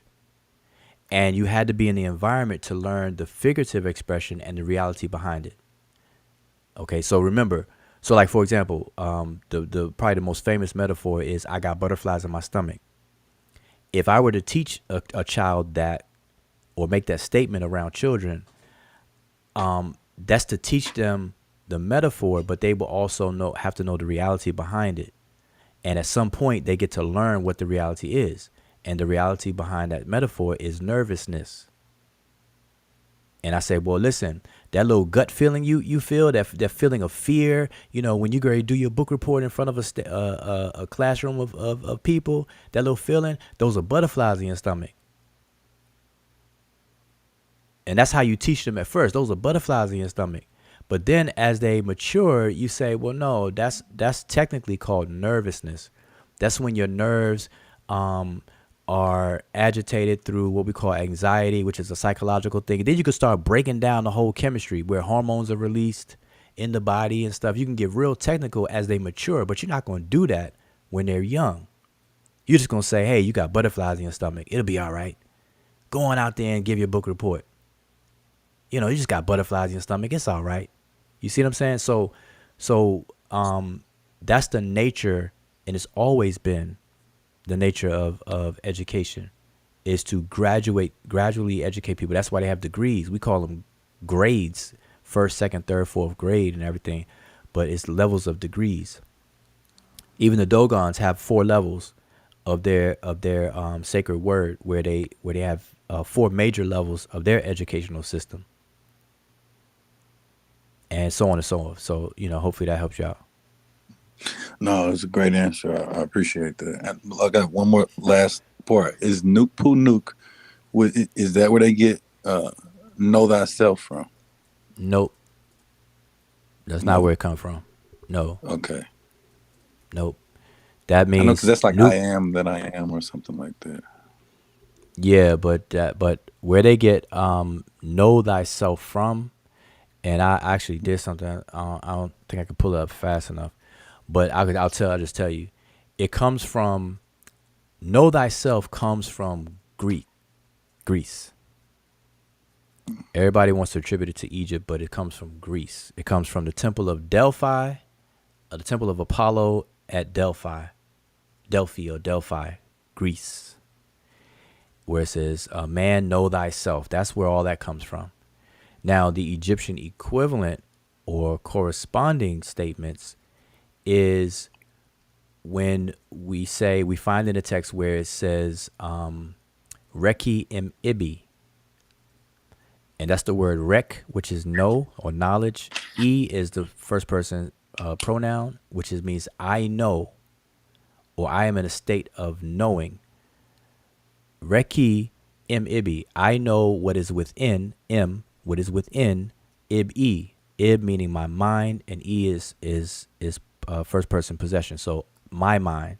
So what the statement is saying is Reki im ibi is saying that I know what is in my mind, and that's an idiom to say I have mastered myself, because the true self is the seat of the true self is in your mind. So Reki im ibi is where that extends from as far as Egypt is concerned. Has nothing to do with Nuk Pu Nuk Nu or Nuk Pu Nuk. Okay, I appreciate that. I knew that, but I think we spoke about it. It probably was some years ago, or either it just came up somehow years ago. But thanks for that. Yeah. No, that's it. Nuk Pu Nuk. I mean, that doesn't even make sense. Nuk Pu Nuk Nuk. Out there by itself like that. Because the independent pronoun would usually start sentences. But I'm this. I'm. Now we say Nukpu, which is saying like here I am, like I am me. Nukpu, which is I am this. It's the same as saying here I am, like it's me. Okay, did you say I know what's in my mind? If you knock on, just real quick, if you knock on the door and I say who is it, Yeah, you'll say it's me. Nukpu. Right, Nukpu, it's me. Right. I am. That's how you would respond to that. Who is it? Right. Petra 2. Nukpu. And that's it. But anyway, what are you saying? You said, I'm just making sure because I'm writing it down. It said, I know what's in my mind. Is that what Reki M. Ibi? Yes, Reki and Ibi. I know what's in my mind. Other than your. Mhm. Okay, go ahead. No, go ahead. I wanted you to finish and then I was going to ask. Okay. It's the same as saying I know the contents of my mind. And by knowing the contents of your, because you know what's in your mind, so what's in your mind are the contents. So by knowing the contents of your mind is a sense of mastery of yourself, and just to elaborate, and I'm just gonna, because everybody else is listening too. The so-called Book of the Dead, the Rauniu Peret Imheru, the judgment scene. When people look at the famous judgment scene, and I don't want to take too much time, but I thought I could pull it up real quick. But the judgment scene that everybody's familiar with the scales and all that good stuff, is a testimony to that statement, Requiem Ibi, because what is being weighed is a person's mind, not the mind itself, because the mind is intangible, but it's the content of the mind that's being weighed, that's symbolized by the heart. So the word ib is spelled in the glyphs with a heart. But the word ib means the mind, or it's the essential part of somebody, the essence of something, the innermost essence of something. And for human beings, that innermost essence is the mind. And so it is a person's mind that's being weighed against a cultural standard called ma'at, which is represented by the feather. because in real life, you know that there's no way any heart is ever going to be lighter than a feather, a bird's feather. I don't care if you pluck it off a dinosaur bird. It's not going to be lighter than a heart, a person's heart. So that's not literal. What's being weighed is the content of a person's mind, and the goal is to know and master the contents of your mind. By mastering the content of your mind, you do not allow the animal to control you, which we call emotions and so on and so forth. But here's the judgment scene, and this one is coming out of, I believe, Annie. I can see Annie's name, describe Annie. So here in this scene, the scale on the left obviously has the heart, which is the ib, which is the mind. And the scale on the right has the feather, which is the shoe feather, as people say, but it's the feather ma'at, which is the standard. So it's being judged or discerned from each other. So that's what's being judged. It's the content of a person's mind that's being examined. It's under examination. And so that's what that is. So anyway, I just wanted to show the connection between what people like to say as knowledge of self and then the Book of the Dead, the judgment scene. This scene right here happens every single night. Not just when a person dies. It happens every night. And that monster that's on the right-hand side, Amit, is amalgamated creature. So you have a hippopotamus, a lion, or in some cases leopard, looks like leopard skin, a crocodile. And there's no such creature that exists in real life, but that represents guilt. Amit, the word Amit, which is the name of that creature, it means to devour or to eat. And so the only way that your mind, symbolized by the heart, will be eaten is if you're guilty about something. And so that monster represents guilt. If your mind follows the standard, which is the law of the culture, the cultural standard, you're not going to feel guilty about anything. You're not going to guilt trip. So you're not going to be tormented or eaten up by guilt. Hence, the monster will not eat your heart. If you do, the monster will eat your heart. So this happens every night. You're supposed to examine the content of your mind every night. That's why it says Ra'u niyu peret emheru. The utterances for the coming forth by day, every day. Do this daily. Anyway, so that's that. Do it for that. Thank you. Share. All right, so let me keep going. Okay, I'm just trying to go down. So I reached the bottom. Peace to the brother Sean. He said the 40 years is a myth. Yeah, that's another thing. The 40 years. You got to understand, man. In ancient times, people didn't live too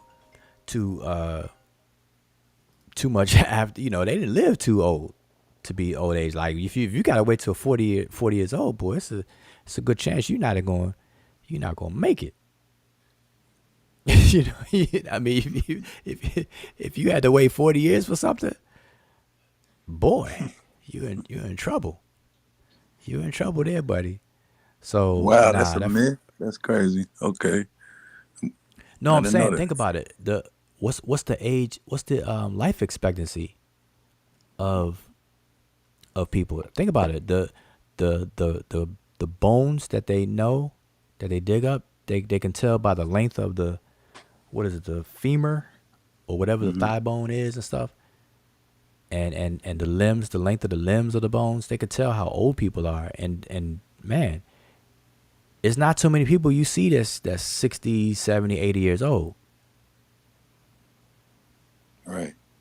I would read about them people ruling for like, I think sometimes I read the longest I remember is somebody like ruling. I want to say it was like 40 years.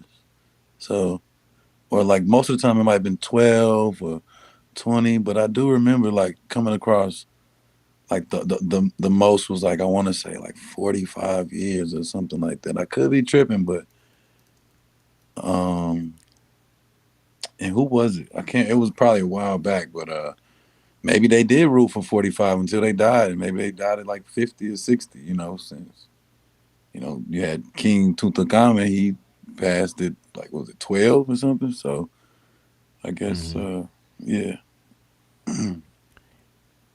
Yeah, the, you know, um, yeah, the king. See, and you have to remember this too. The kings had, by necessity of their responsibility, they had access to everything, the best of everything.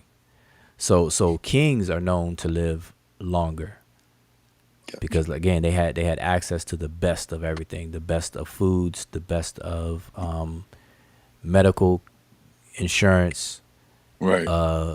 car insurance, which would be chariot insurance. Right. You know what I mean? They had the best of everything. So That make me think. Okay, go ahead. Go ahead.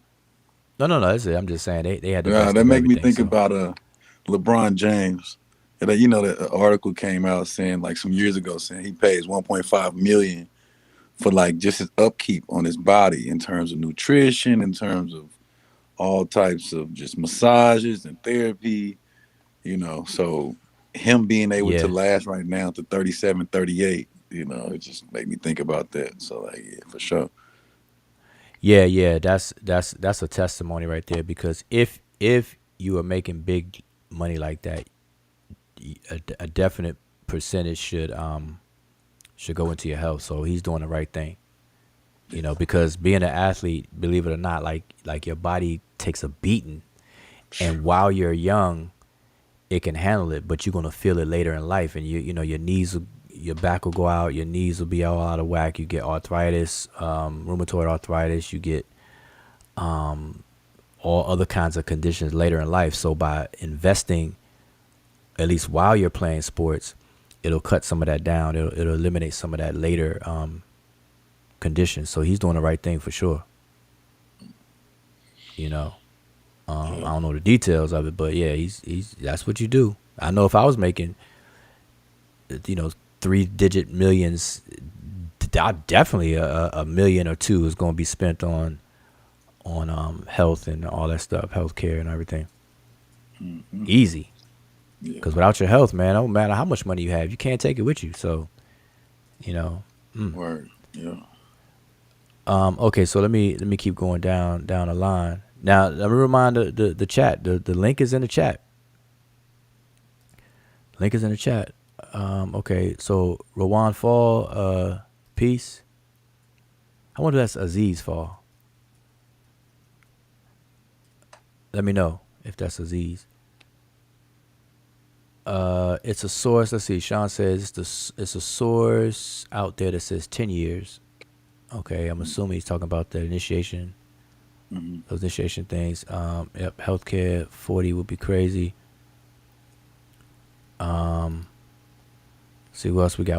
I'm at the bottom. I'm at the bottom. All right.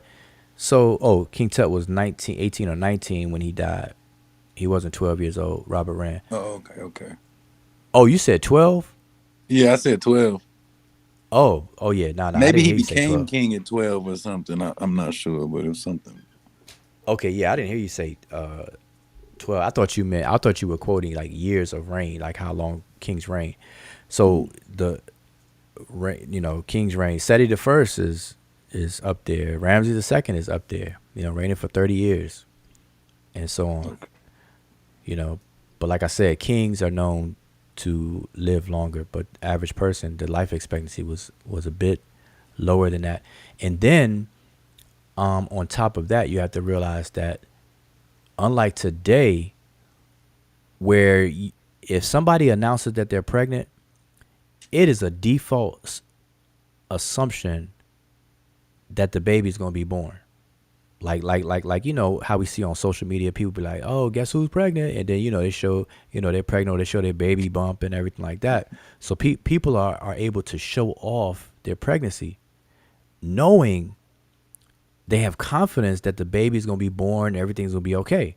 Well, we couldn't do that in ancient times now, because not everybody was born successfully. successful birth and things wasn't always a guarantee. So modern science and what we got and modern medicine, we got to thank that it raised our life expectancy. First of all, birth rate, healthy birth rate and stuff like that, and then life expectancy. So we didn't have that. We didn't have the luxuries back in the day. Not to the extent that we have today, but it was there because in Kemet, they had what do you call it? Not bridesmaids, but birth, like what we call doulas today and stuff like that. Birthing mothers and stuff, birthing bricks. They had birthing houses and things, and they actually gave birth squatting down, using gravity to help give birth, as opposed to laying down with your legs up and push, all that good stuff. Yeah. So anyway, even actually, if you look at the word messy, which is the verb which means to give birth, it has a determinative of a woman with a child coming out of her while she's squatting. And maybe we could pull that up in a second. So any more questions from anybody in the chat? Listen, join the panel. Want to hear your voice. You don't have to have your camera. None of us have our cameras on. So, it's not a camera party. So, as long as you have a microphone, you're good. Let me touch on that. Let me say this. I just feel like I got to say it since you brought that up in terms of women and childbirth. Everybody in the chat, I have 3 children, and that's what I learned. I learned that. So if anybody has any children, I know Mika, who said you had some daughters, and anybody else, anybody pregnant, what I learned was make sure you stay up as long as you can in terms of standing straight up, like vertical. Don't go in there and lay down if they ask you to lay down, because you don't want to have a C-section that you don't need to have. You want the baby to fall as much as you can and be dilated as much as you can. So when those contractions come, stay standing up so that the baby can use, gravity to sort of just help fall. Because my first son, I learned that. And so I set the bed up a little bit higher, and then she became dilated more. Then with my second son, I knew. So I waited as long as I could, even when her water broke. Like we just walking around, and he came out super fast. So with my daughter, Emmyra, she was born in DC, and thank to everybody on the panel. Like, I came up with that name, and then they told me it was like a guy's name, but I mean, still, like, anyway. Like, yo, I made sure she was standing up. She came through, dilated like 7 centimeters, and it was just easy birth for my last 2 children. So anybody like who has a sister or cousin or just anybody pregnant, make sure you just tell them stay standing as long as they can, and I promise you it'll bring so much ease to the birth and the whole experience of childbirth. So yeah, peace. Okay. Yeah. I have 3 daughters. Oh, okay. Yeah, I got 3. No sons. I got 3 daughters. There for the births, as every father should be. Cut the umbilical cord. Waited till the blood pulse stop. Cut it, and all that good stuff. But yeah, that's a life-changing thing. For sure. If you witness, you witness it yourself, like you're there, hands on. That's a definitely life-changing thing, boy. But let me just show this. Emicat has provided the word messy, which is bear give birth, is a verb, messy, which is bear give birth. And so you can see that the determinative is a lady with a child coming out from under her while she's in a squatting, kneeling position. All right, so that's the actual glyph. That's not something that is made up. That's actually a glyph. Probably find one actually on the wall so we can show it, but that's it. Messy, to give birth. All right, same word that's in Ramses' name, Ra Mesu. It is Ra who gives birth to him, who gave birth to him. All right, so there you go. Just want to share that. Any other questions in the chat? So again, the link is in the chat. I'm looking at the chat. Peace out to peace to the chat. I'm looking for any other question or statement. Teddy What's Ma'at Ra asks, Imikat, what is your book? You may want to put the link in there. What is your book and what is it about? The Penmanship.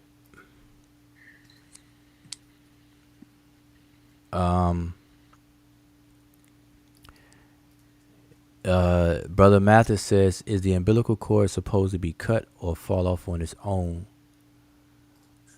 Well, I know in modern times both. Like you cut it from the placenta, like you cut it a certain distance from the baby, but then the part that's still attached to the baby that's still there is tied off, and then you let it fall off. You know, it'll dry up and it'll eventually fall off. So that's been my experience. Yeah, because you don't want the baby. you don't want to carry around the placenta with the baby until the whole thing dries up and dries out.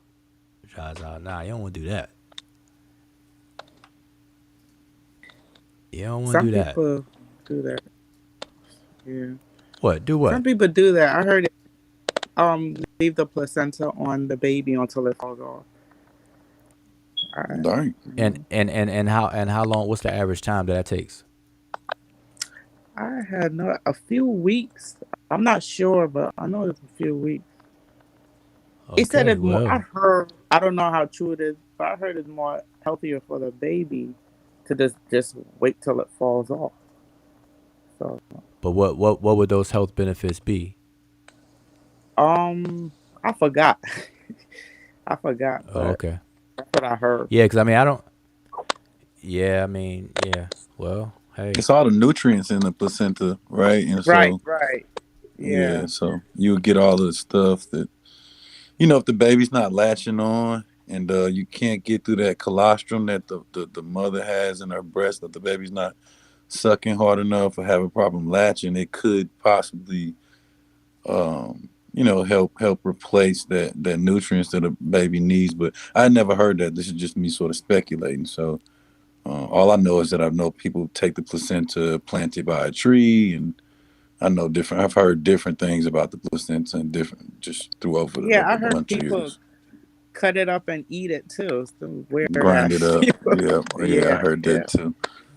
Yeah, but usually, see, they're supposed to be, with these customs that people do, it's supposed to be like a rhyme or reason behind it that anchors in reality, and sometimes there's good explanations for it, and then sometimes it there isn't, you know.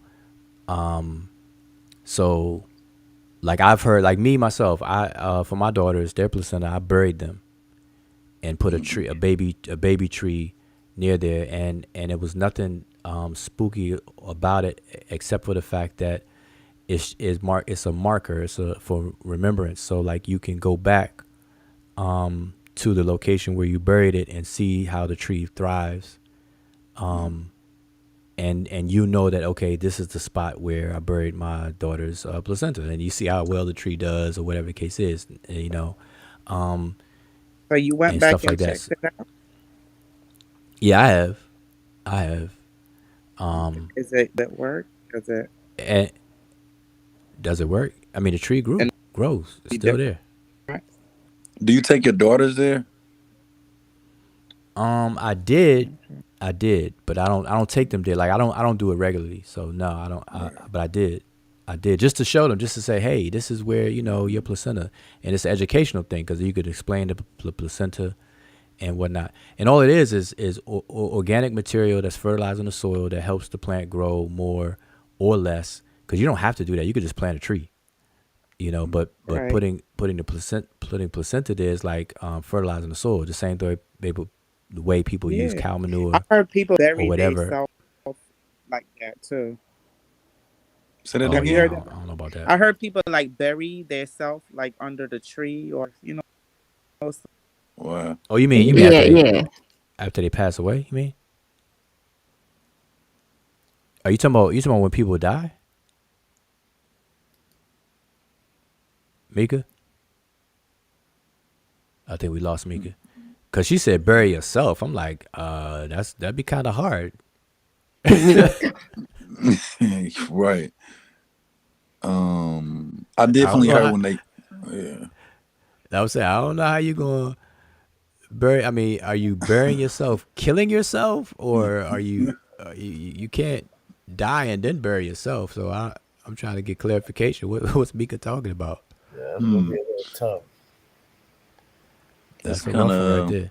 Yeah, I heard that when you do, if you take your children back, it's supposed to be a place like, say, if they're ever going through a certain, just some type of stuff in their life, you take them back there. It's supposed to help them. It should be the tree should give off, like it should be a special place that they go to, to feel okay or something. But I can't really remember where I read that at, but and maybe you read that as well. I'm not really sure, but.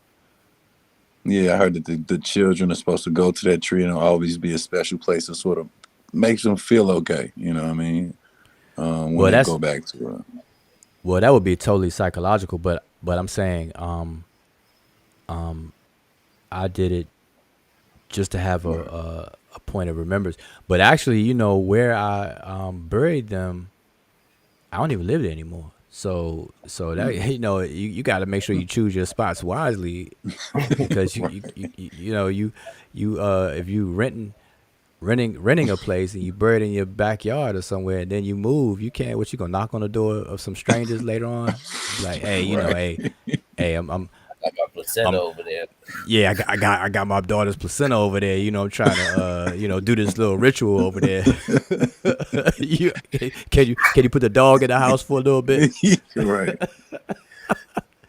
I'm trying to I'm trying to do this ritual. I got my candles and my curry shell. especially, You know what I Smell of especially mean? in the dog. Atlanta. Yeah, you pull up somewhere like in the wrong place. Like, I don't know, with some hoods in Atlanta, but wherever you was staying, like trying to explain that, they're gonna be like, "Yo, what?" Yeah, but I, I, trees, I, But I did want to say something about the placenta though. Um, I'm writing a paper. I finished the paper, and it's talking about the placenta, and the placenta as a twin, and that's something that you find you know um, all over Africa, kind of, but definitely in the Senegambia and amongst the Egyptians. Mm. okay, that's nice. The placenta was a thing. Now, a matter of fact, the glyph that we account the transliterate as X. They speculate, and the consensus is it's a consensus speculation because it's everywhere in all the books that glyph is a placenta, but they're not definitively sure that that's what it is. And I then you have think a I normal placenta, look like a placenta gnome as well, Yeah, or because totem. even if it is a because they say it's a filter, right? What the it's The a it's a X, the glyph that we translate as X. yeah, It's a circle with the lines through it, and they say it's a placenta, but they always put a question mark next to it right. in the books. Right. I think But I saw somewhere where somebody was trying to say that it was a filter, and like, oh, it's a filter. It's not a placenta. But I mean, like a placenta does the same thing as a filter. So like, yeah, but I don't know how they would determine it's a filter though. What would be the method for them to make that determination that true. it's a filter I and can't remember and what the argument was exactly. and not something else? Yeah, so that would be kind of I'd be interested in seeing that. But yeah, but that's what people do. Like we I mean, here's the thing. We pride ourselves in modern society. We pride ourselves on how smart we are, how much technology we have, but yet we still hold on to quote unquote superstitious practices though. Like, people to this very day, people don't want to walk under a ladder. People don't want to open an umbrella in the house. Women who don't want to put their purse on the floor. not cross a black cat.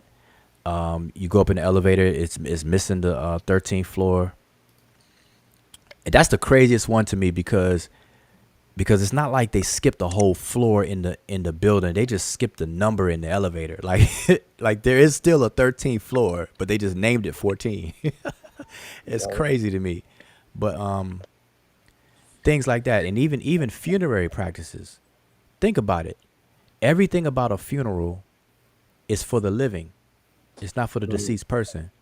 Because like the other day, I was driving, and then I saw a motor funeral procession of the person must have been a motorcycler, because there was a whole bunch of motorcyclists that was lined up for the procession and everything, and then the police gave the escort, and it just made me, because I pulled over. You want to give respect and pull over and let them go through and everything, and so I was sitting there thinking that all of that organization, for them to coordinate that, and for them to ask the police, the county police to do the escort, because you could sign, you go to the police station, you say, hey, I need a funerary escort, and they do that kind of stuff, and I'm like, all that is for the living, because it's not for the deceased. Obviously, the deceased person is not gonna know nothing from nothing, so it's like interesting. And then the casket, people spend money on a casket,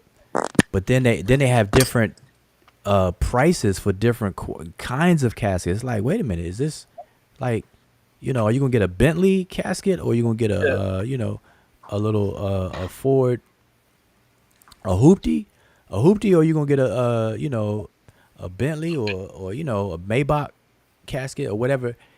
You got that. Then you got the burial, and then people leave flowers and things, and so none of that stuff is for the deceased.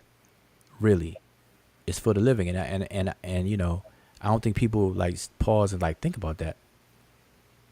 We still do things that are we could trace back, but in a different context and different argument, they'd be like, oh, that's spooky. But then you turn the mirror around, you show the things that we do today, all of a sudden that spooky stuff go out the window. Oh, nah, see what I'm saying? I leave the roses on my relative's grave site so that other people can know that they take, that it's taken care of. Yeah, like, all right, okay. You know what I mean? Like, sure. Those people don't know you or your deceased relative.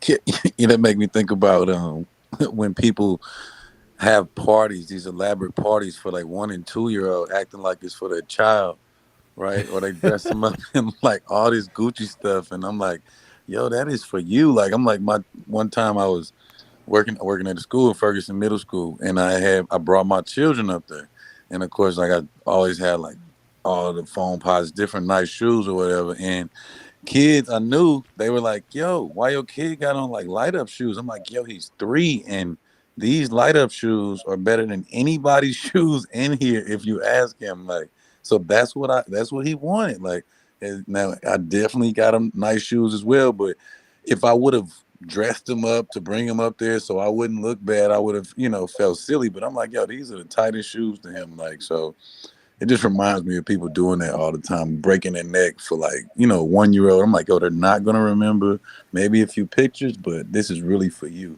So, yeah. True. People be bringing their kids to Disney World, only like 1, 2. Like, they can't remember that. Word. I'm guilty of doing it because, when you have kids, you want to spoil them. So, and I'm they definitely guilty. Now you spoiling yourself using your kids as the excuse. That's what that's about. Be like, a 2-year-old buying them a PlayStation 5, Xbox. Like, what? You really gonna be playing that thing? Exactly. You know what I mean? Oh boy. Nah, but I have daughters, so I couldn't. That's all the girly stuff. Definitely want to spoil myself. But any other thing? Because we up here. Everybody has some good questions. Wait a minute. Let's see. I think I'm missing some. Oh wait. I had one up. I don't think I addressed it yet. We have due diligence. He says, is there science in ancient African cosmology? To that, I would answer there. Ancient African cosmology is replete with logic and math. Science, remember, science is the domain of evidence, and so instrumentation was not available to the ancient communities like we have today to build up a body of evidence, but they can use logic and reasoning and arrive at conclusions in that way, and we still do that to this very day. For example, the entire modern cosmological model called the Big Bang is science and philosophy together, or science and logic, math together. We have scientific evidence of the cosmic electromagnetic radiation, the background, CMB.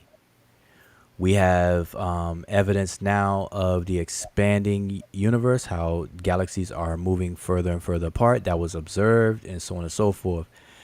Once you go back in history to dial the clock backwards to a certain point, science stops and math takes over fully. And then you get into, the math, logic side of things, because they do not know. And so in Africa, it was tipped the other way, where it was little or less evidence, but more of the math. All right. And by math, I mean logic and the rules of logic. So that's the answer to that. And I went over earlier, Tep Hesed. Tep Hesed is a procedure, it's a method that was used. And you had a whole specialist field. You had astronomers called Winweti or Winut. These are people who, and maybe we could pull up that word for astronomers, the profession of astronomy. Like we had medical physicians in ancient Egypt, we had actual astronomers in ancient Egypt in terms of astronomy.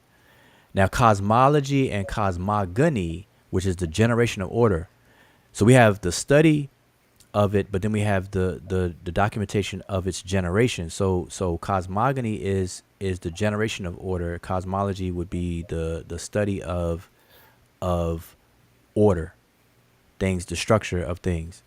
And so both existed in Kemet. They talked about how things come into existence, how order came into existence, how things came into existence. Because whenever you see any type of object, in and of itself, the structure that it has, there's some order to it.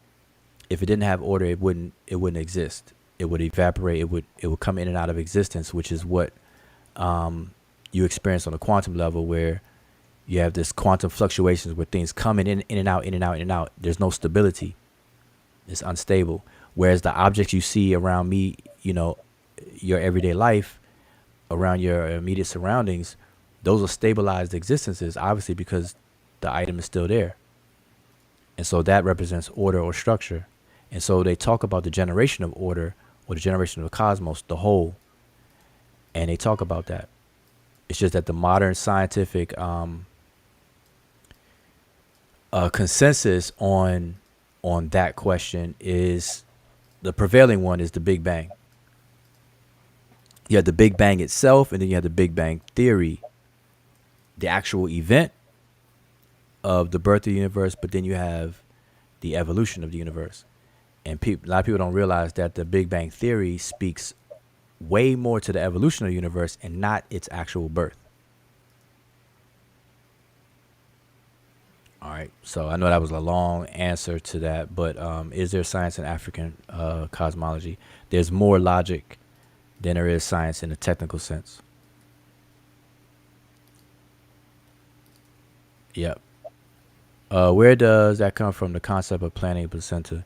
Yeah, I don't even know. I did it just as a because I heard that was done, and me personally, because I'm not pretending to speak to where the practice came from. Right now, we could find out, but off the top of my head, so I'm not going to answer that. But for me, was I thought it would be a really good idea to because trees last so long, especially if you plant the right tree. Trees last a very long time, and so you can always refer to a tree, a actual physical object, to represent something that is special in your life. So the birth of my daughters is a special thing. So it's like, okay, well, here's a landmark that can represent that, as well as my daughters themselves, obviously. But then I'd be able to show them, like, hey, your placenta, when you were born, I buried your placenta right here. And that's what I did. Show them where their placenta was born. Yeah, that's what I was trying to say earlier, that people, well, some I heard they bury their dead bodies under the tree and watch it, have it grow. It's like a memorial memory, and you got your loved one under the tree, or, Yeah, you cut out when you first said it, because it sounded like you said that people were burying themselves under a tree. Like, No, not themselves, them loved ones under the tree. You never yeah. heard that before? Now I heard it in Egypt. Usir was said to be buried, and then vegetation comes out from his burial, and so they used to create these planting coffins where they planted seeds in the shape of Osiris. Because he became the god of vegetation and so on and so forth. For that reason, so they saw that death operated as the decaying body operated as fertilizer for the soils and stuff like that. But here's the just real quick before we move on to the next subject. Here's the word Wnn-nfr, which is translated as hour watcher, which is what we would call today an astronomer. And this is the three different variations, or three of the variations of that word. We have Wnn itself for stars, or Wnut, or Wnuti. Some people pronounce it Wnweti, and some people say Wnuti. So Wnut, star. Wnuti is a person of the stars, which is not mean of the stars, meaning you belong out there in the stars, out there in space, but a person who belongs to that profession. Star watchers, hour watchers. All right. So yes, they had astronomers in ancient Egypt. All right. Not people doing, I ain't even gonna say it, but yeah, they had astronomers. All right. So hopefully everybody saw that. Is there any evidence of Egyptian culture being brought into Africa on the other side of the Mediterranean, like structures or artifacts? This is from Aaron Edwards. What we come to know and love about ancient Egypt has its genesis primarily in southern Egypt, northern Sudan. That's what the archaeological record tells us. That's what the evidence shows us. But there are, when it's all said and done, you have over 3,000 year history of ancient Egypt's existence. Yeah, of course, there's cross-pollination with other people through trade, through war, trade, and bargaining, diplomacy and things like that, where cultures will borrow from each other. But the core of what Egyptian culture comes to us as, it starts in the southern Egypt and northern Sudan. All right, so hopefully that helps. And if you need, specifics, I went over this already, so I'm just going to tell you now instead of showing you. But you can look in the area of southern Egypt, in the Kustal area, Abju area, Nakada area. Archaeological site of Nakada, Kom Ombo, Abju, which is Abydos, Kustal, and those areas. Just look in archaeological books in that area, and you'll see the pottery, you'll see the seals, cylinder seals, and things like that, with Egyptian iconography going all the way back to approximately 3800 BCE. And remember, Egypt didn't get its start until 3200. somewhere around 3100 BCE. If we're going to use their same timeline, so 3800 to 200, that's 400 years, 600 years, and that's a long time. But these are estimates, though. So anyway, so that's just to answer that question. And I'm gonna have a conversation about something else too that I saw today, like not too long ago actually, is this notion, because I see people do it all the time. They talk about, and it always comes from the same group of people that are trying to push the blackness of Egypt so much that they mess up the facts on the ground. So, for example, today, not too long ago, people are saying that white people is responsible for breaking the noses of Egyptian statues and stuff like that, like Europeans, to hide the blackness, because they pushing the blackness of Egypt so much that they're saying that white people hid it and everything. So I'm going to talk about that, because there's that's just not true. The Egyptians themselves destroyed their own artifacts, and the evidence shows it. It's called what is called there's a term for that, cultural iconoclasm or clasm. Matter of fact, let me look it up, because I don't want to sound like Let me look up how to pronounce this word. Icono.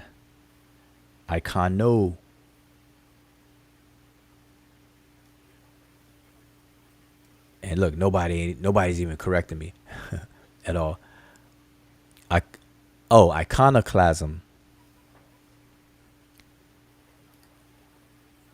Iconoclasm. So look up iconoclasm as a term for this practice where sacred objects and things are destroyed.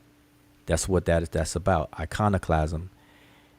But look at it in terms of ancient Egyptian work. There's scholars who do treatments on that, and they show you, and it's even in text. All right, and there's a reason. There's a reason why that existed in ancient Egypt. But anyway, so that's a later discussion. Bring it up. People, this is Sean. Sean says, people bury the placenta out in the garden back in the day during slavery and prior to as well. Yeah.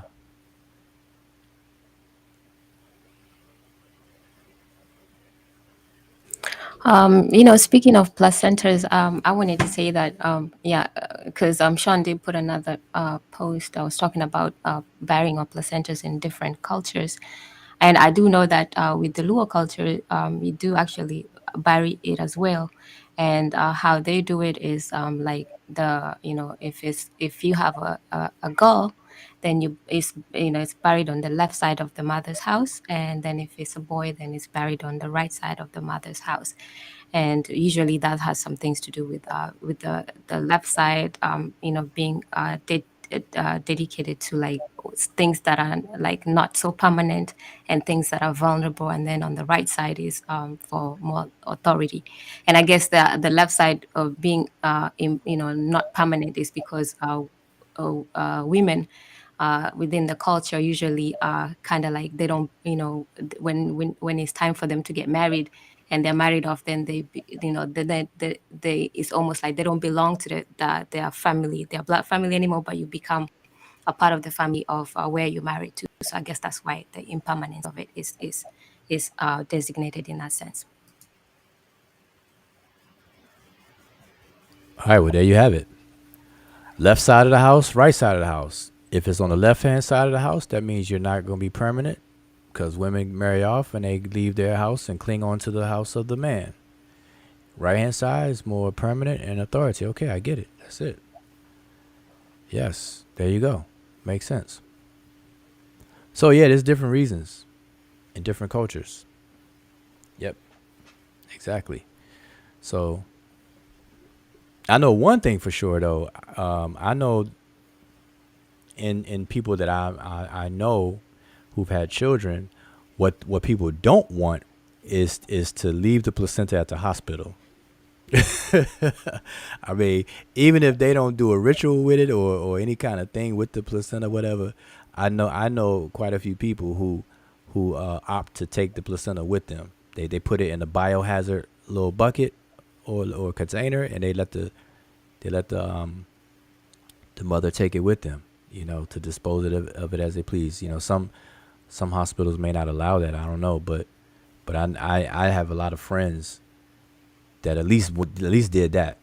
They weren't into burying or all that other kind of stuff, but they didn't want the hospital to have it out of fear of doing stem cell research and experimentations and things like that. As if that's going to hurt the baby. But hey,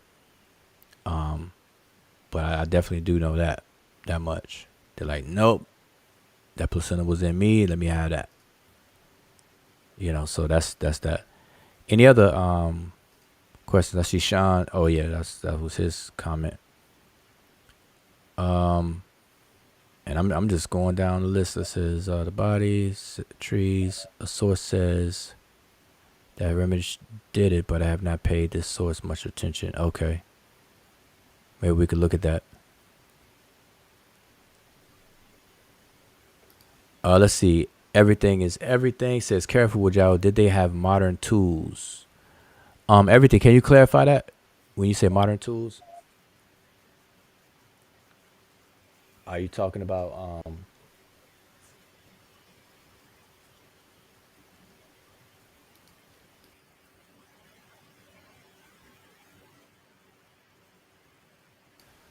yeah, if you clarify that. Let's see. Anything else? I have a placenta under the pear avocado tree. Okay, yeah, pear tree. Yeah, avocados are pears. Placentas make up. Okay, hey, I'm at the bottom, y'all.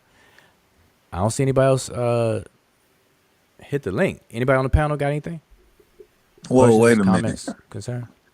You said something about avocados and pears. I never heard that before. Can you explain? I didn't know that. Oh no. Everything is everything. Put it in the chat. I heard people in the islands. They refer to avocados as pears. Uh, Yeah, I've heard that. I don't know them to be pears. I call avocado, but I do have friends that told me that avocados are called pears. I do Yeah. know avocado is a what language is that? I want to say maybe it's a Spanish word. I know it means like testicles in another language because one hangs lower than the other one when you see them on a tree. I know that for sure. I can't remember the language though. Okay. All Yeah, right. Interesting. yeah, that's a fact though. Is a fact. No, it is. It is. It's in the language.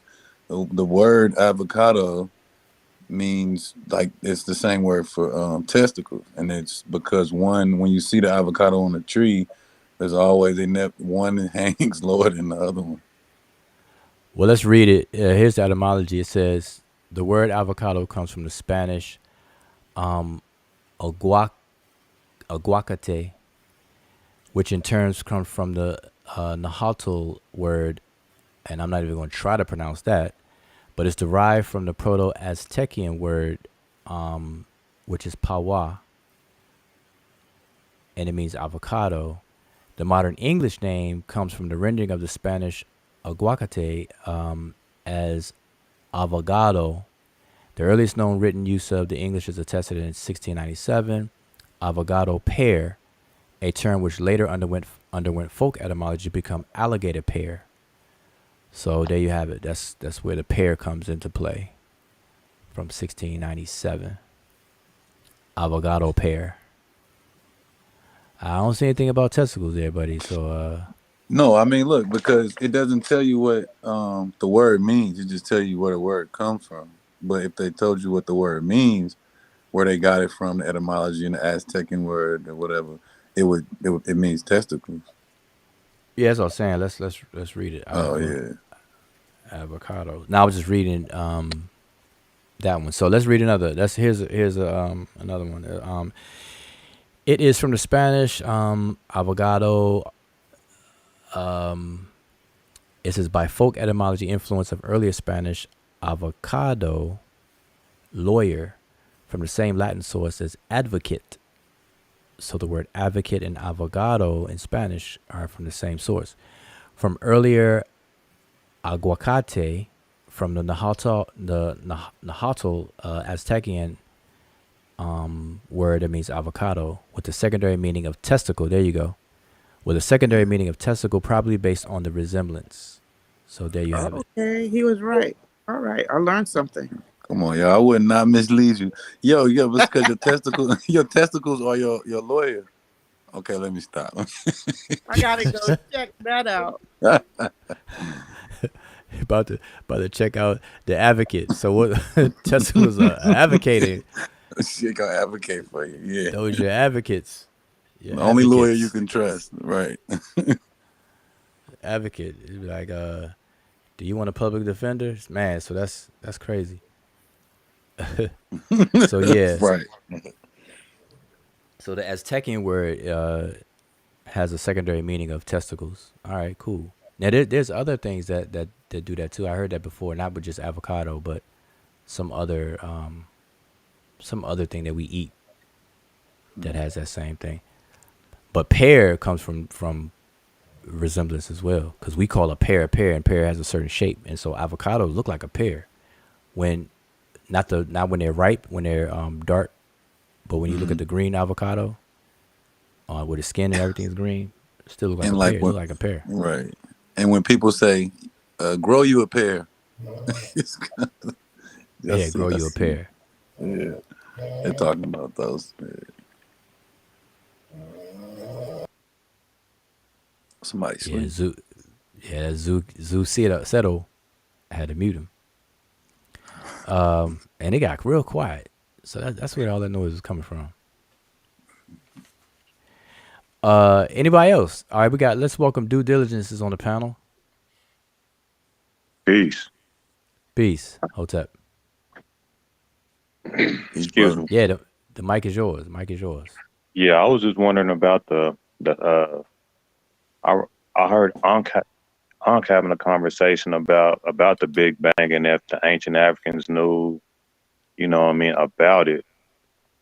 And I was hearing you guys' different take on that. And what is your take on it? Have you already expounded on it? Because do you know what I'm talking about?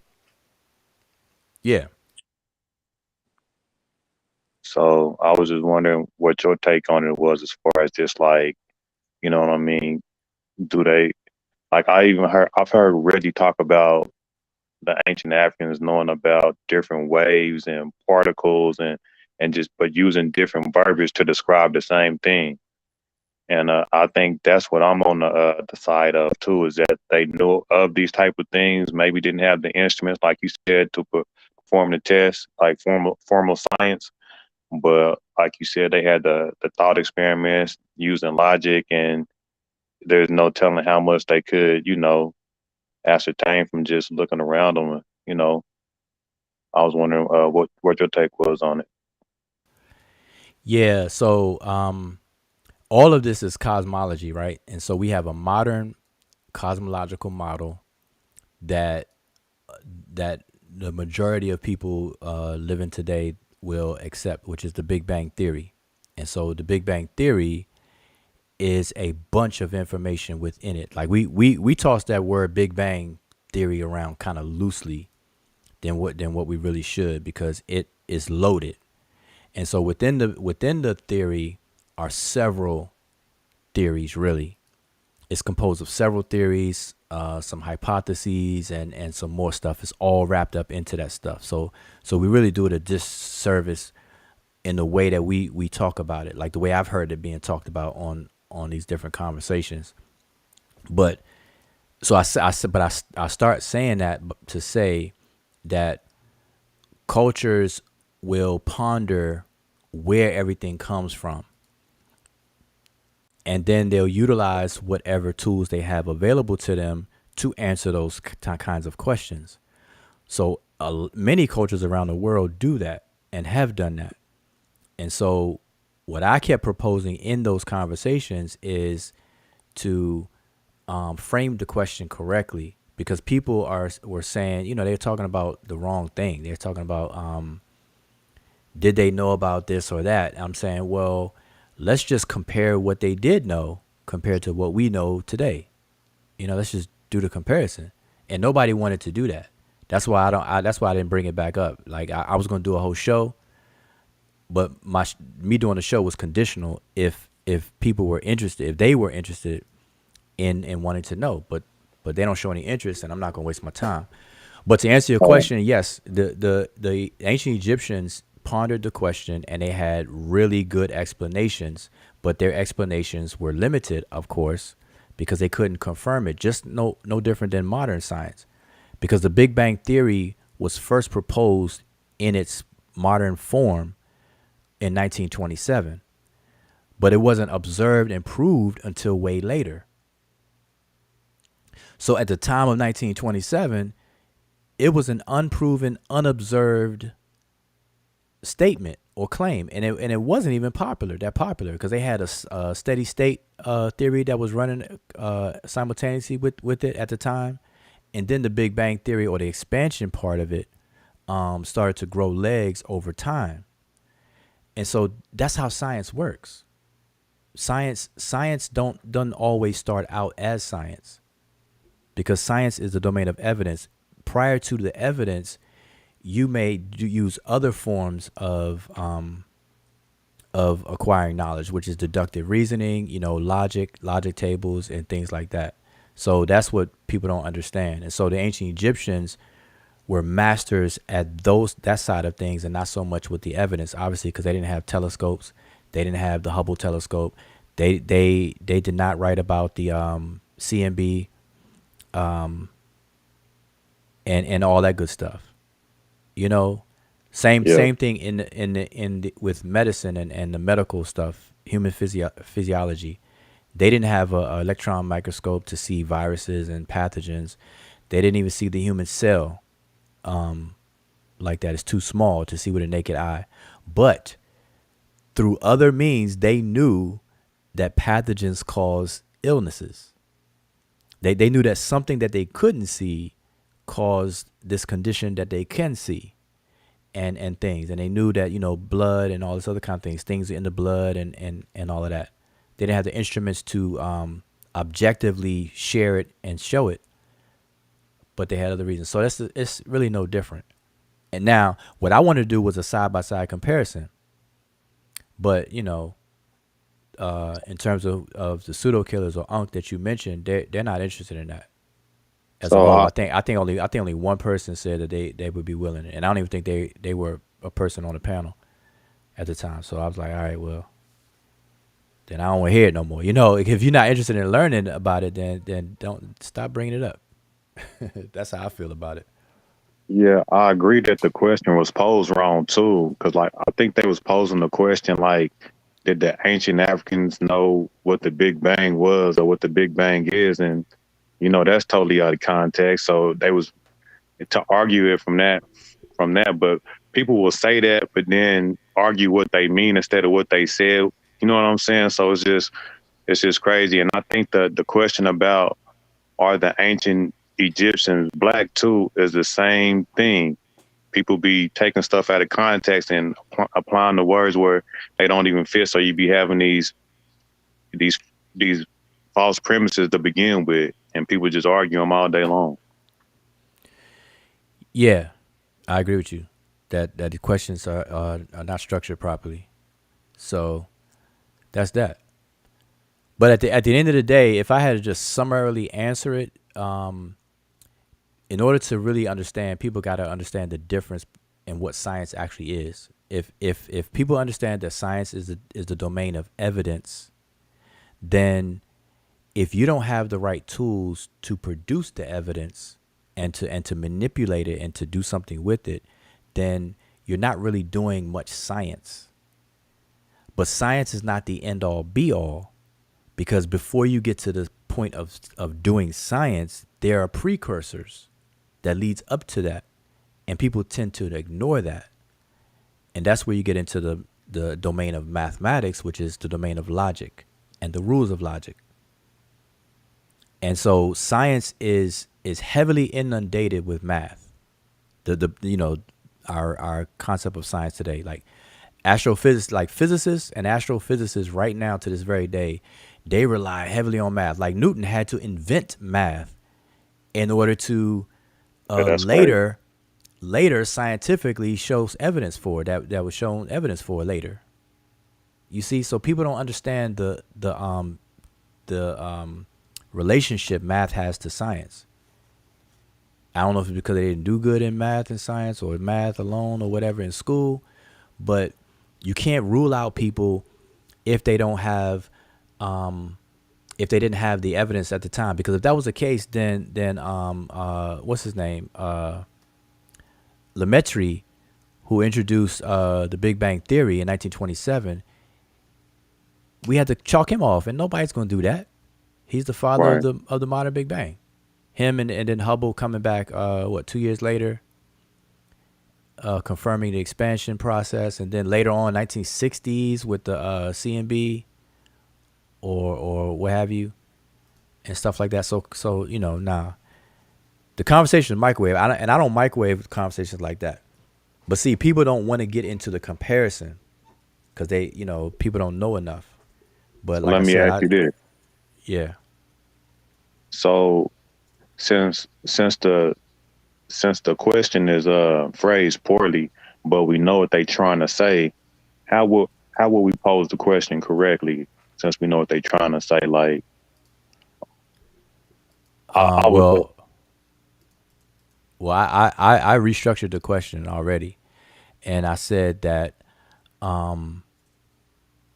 it would be structured in a way where you're comparing cosmologies, a modern cosmological model compared to an Egyptian cosmological model. If we're going to just deal with Egypt, or we could just break it open to African cosmological models, plural, or we could just stick with Egypt. So that's the proper question. That's fruitful because if you so the compare them, so the then you question can would start be seeing what's similar. Go ahead. so the question would be is the ancient cosmological model accurate as the Big Bang? And then you can do a comparison to see if they was on track with each other or if it's comparable or not. I think that's a better question. All right, is that the question?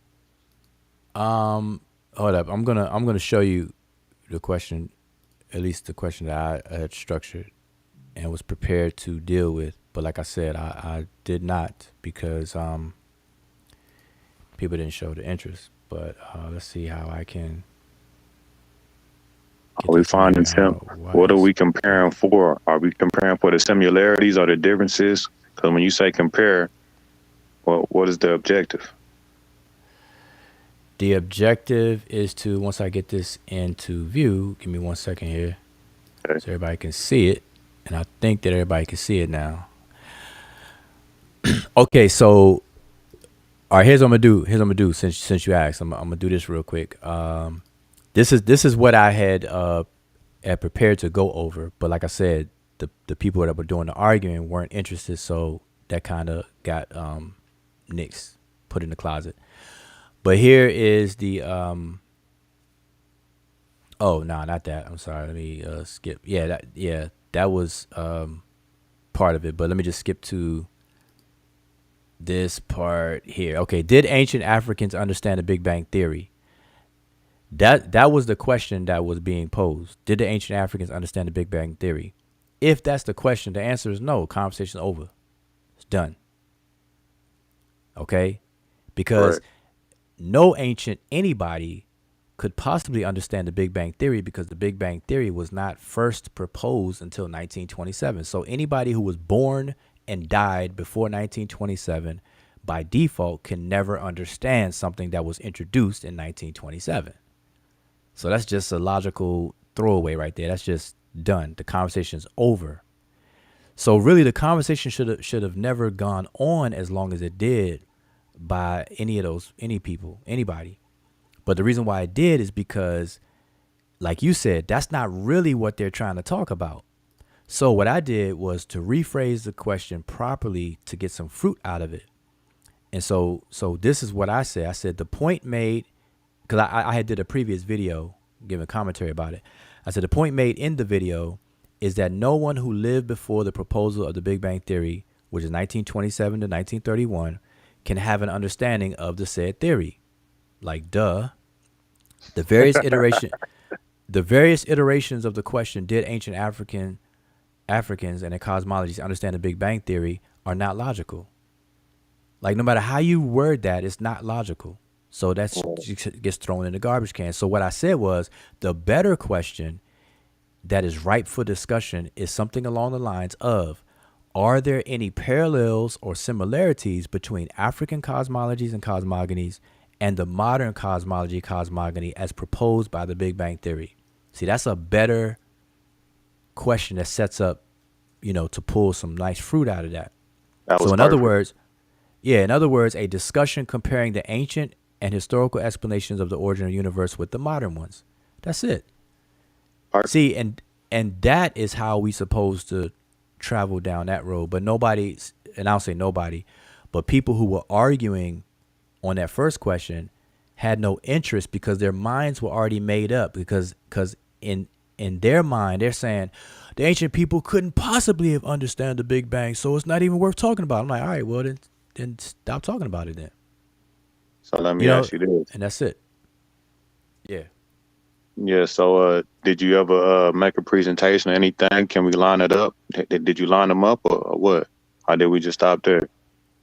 Yeah, I did. I'm ready. I'm ready on that.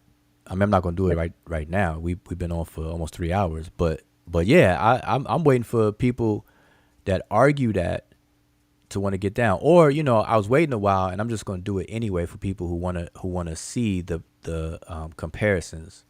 Yeah, I'm definitely interested just to see it. Yeah. I haven't done it yet in that sense, but I was giving time for people to just stop playing games and act like they're interested or they know what they're talking about when they really don't. Because see, people don't study. Like and this is what I kept saying. This question that you see here, the more properly worded one, the more properly worded one, it requires people to do work. The first question is a throwaway. It's lazy because you say, well, general as hell. Yeah, and plus, no ancient anybody can understand the modern Big Bang Theory. Like, duh, no, okay, you're right. So it's just done. So I'm like, well, why are you still talking about it? It's because they really want to talk about this, but they don't want to do the work. People don't want to put in the work to compare. See, and to compare A and B, that means you have to study A and B. You can't just study B. How you going to only know about B and then try to compare it to something? I don't even think they really understand that question. I think they asked it like that because that's how they understand it too. You know what I'm saying? Like, some of these guys can't even phrase the right question in order to come up with the right answer themselves.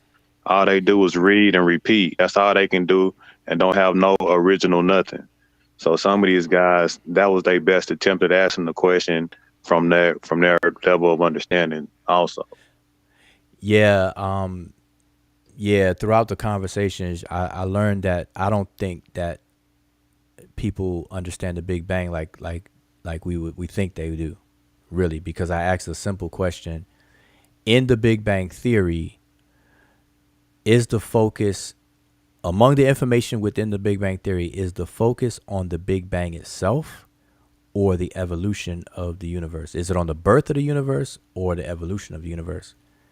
And my claim was that the bulk of the Big Bang Theory speaks about the evolution of the universe and not its birth. And two people disagree with me, and they have no explanation for it at all. Nah, anybody that would argue that, they would have to provide. There is no evidence beyond the beginning of the big. You know what I mean? There can be nothing to look at. So how can anybody argue that there can be something before the beginning to even argue? Like, that's silly. At least scientifically speaking, anyway. Yeah, it goes into even more. It goes back to the Planck epoch. Even like if we're working from to 2020 too, going backwards, 13.7 or 13.8 billion years, we reach a point to where there's no observations possible.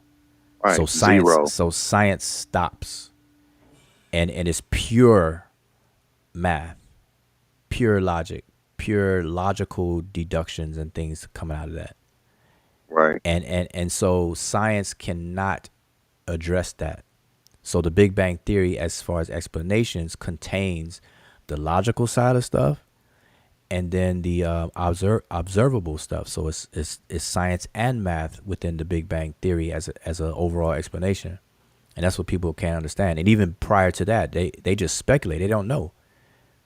Right. They really don't know. Like Alan Guth, if you listen to his lectures, where he talks about inflation theory, which is probably the best running, and people don't even realize that the Big Bang Theory has changed over time. Like, we still call it the Big Bang Theory, but it's technically not the same. But It's switched up, but they still call it the Big Bang Theory. It's like theories that will replace other theories within it, And so they got the expansion or inflation theory, which is the best model to explain the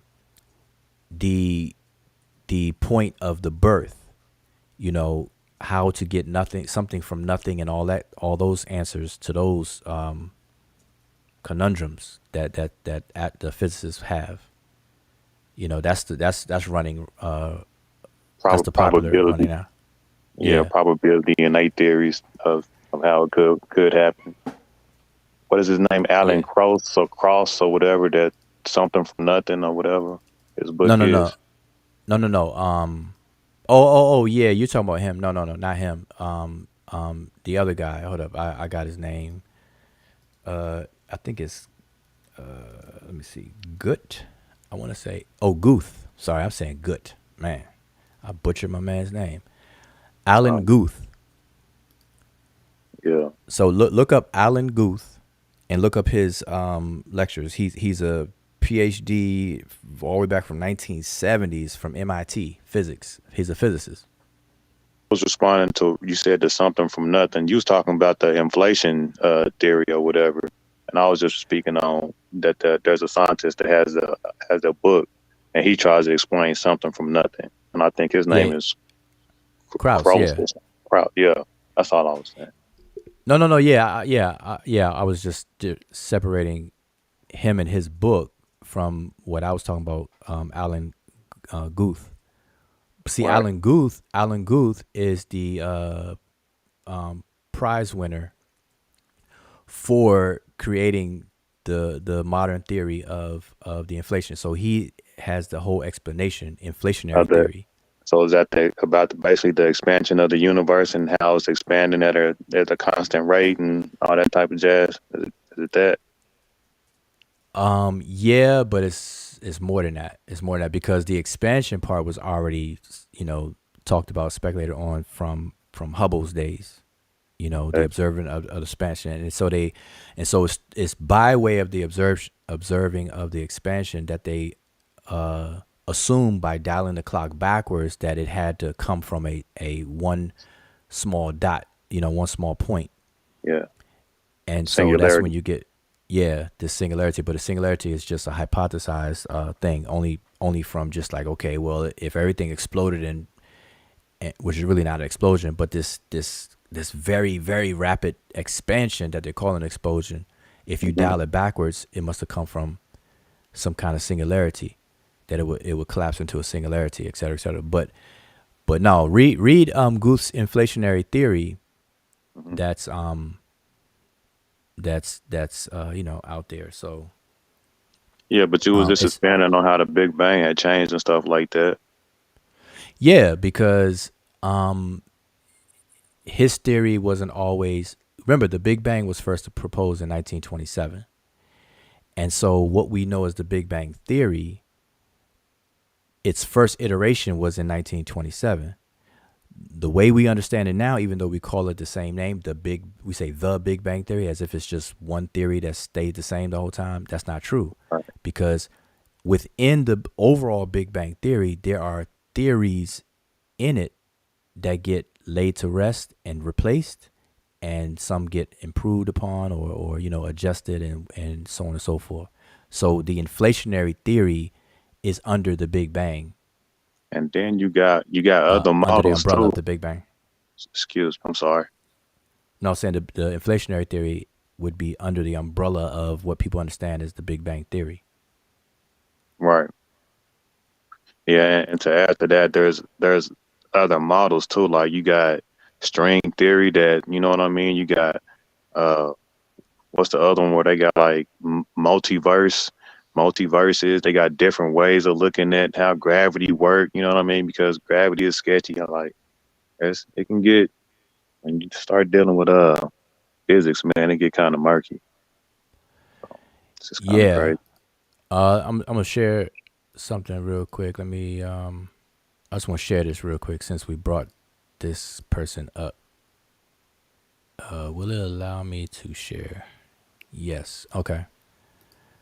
Give me a second. Make this big on the screen. All right. So this is coming from Alan Guth. This is the guy right here, Alan Guth. All right, born in 1947, American theoretical physicist and cosmologist, etc. So you can read his history. I'm skipping all of that because I want to get to the inflationary theory. So it says Guth's first step in developing his theory of inflation occurred at Cornell in 1978 when he attended a lecture by Robert Dick about the flatness problem of the universe. And that's a problem. I'm not going to read all this stuff, but this is what people have to read about to really understand this. But I'm skipping over all of that. Dick explained how the flatness problem showed that something significant was missing from the Big Bang theory at the time. So mind you, this is in 1978. Here's a guy that's saying something is missing from the Big Bang theory. The fate of the universe depended on its density. If the density of the universe was large enough, it would collapse into a singularity, and if the actual density of the matter in the cosmos was lower than a critical density, the universe would increasingly get much bigger. The next part of Guth's past came when he heard a lecture by Steven Weinberg, early 1979, and I'm gonna skip on down. I'm trying to get to the point where they summarize his theory, and yeah, I think I skipped too much.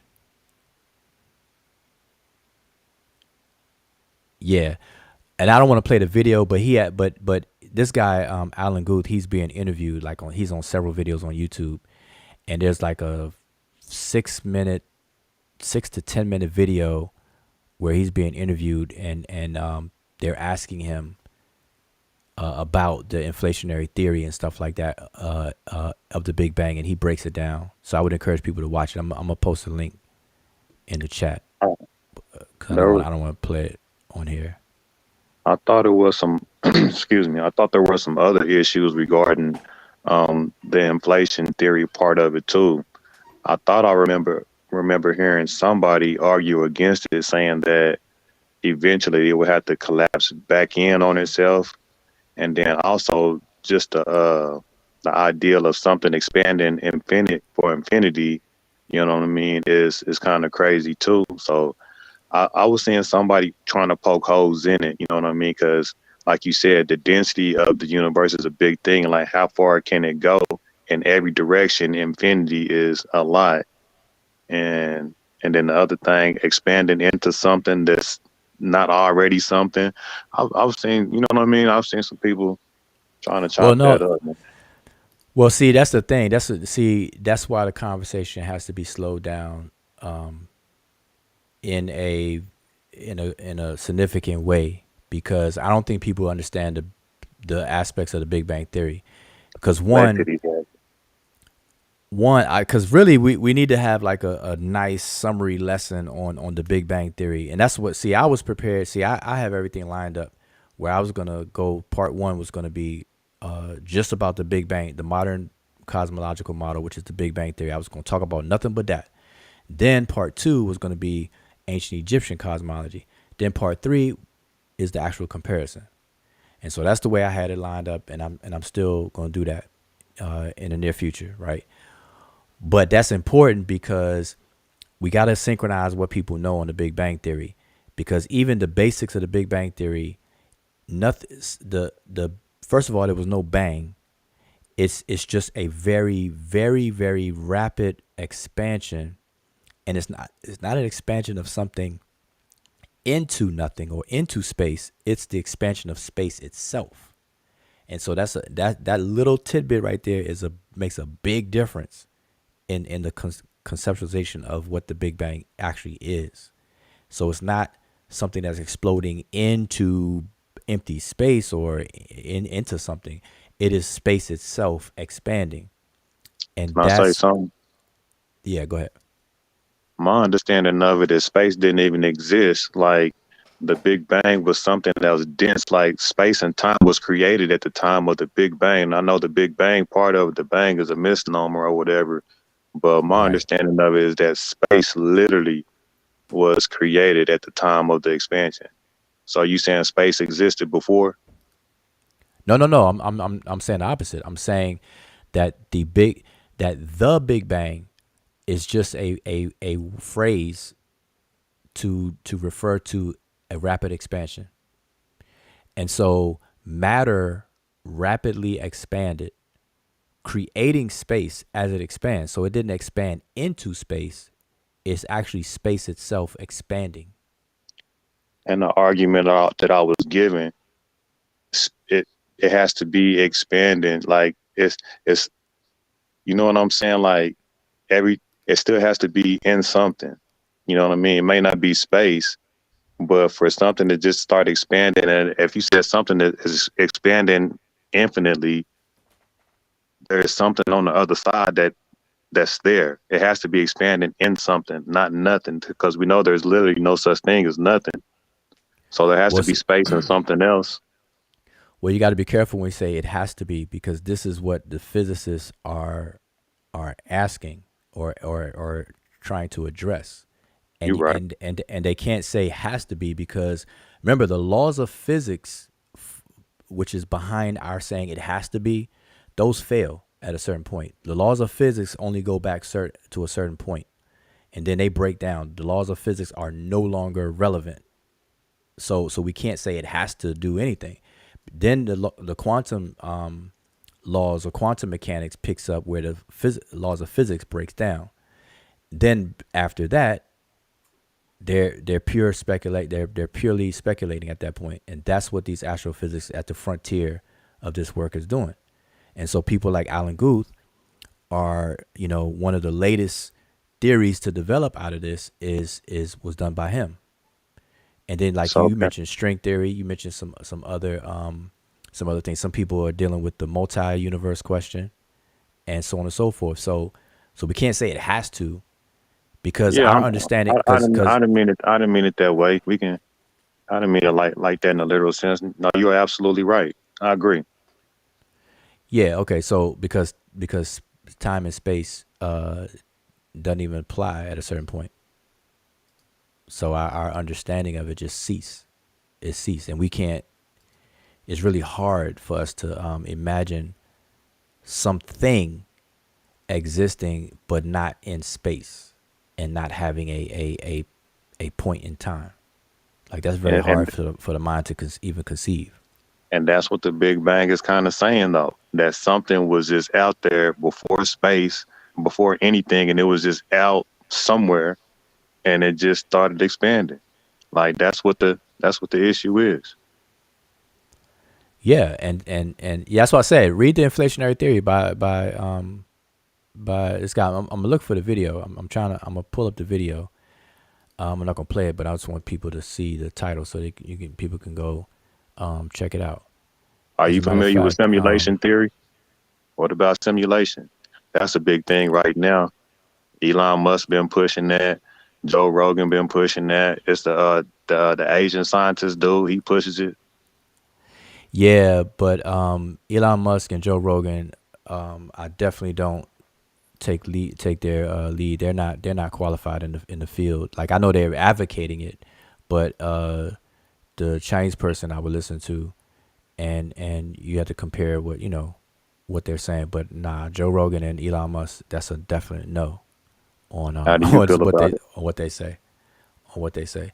Well, there's some problems with it. I mean, because one, it sounds nice, but you cannot. It's not even testable, and so it's like too much. That's how come people look at it like even some things in quantum mechanics would be considered like pseudoscience. On the street we would say pseudoscience because it's not even falsifiable or testable, but it's being passed on as science, and that's the actual definition of what pseudoscience is. When something, You, you know what I'm yeah, saying? So right.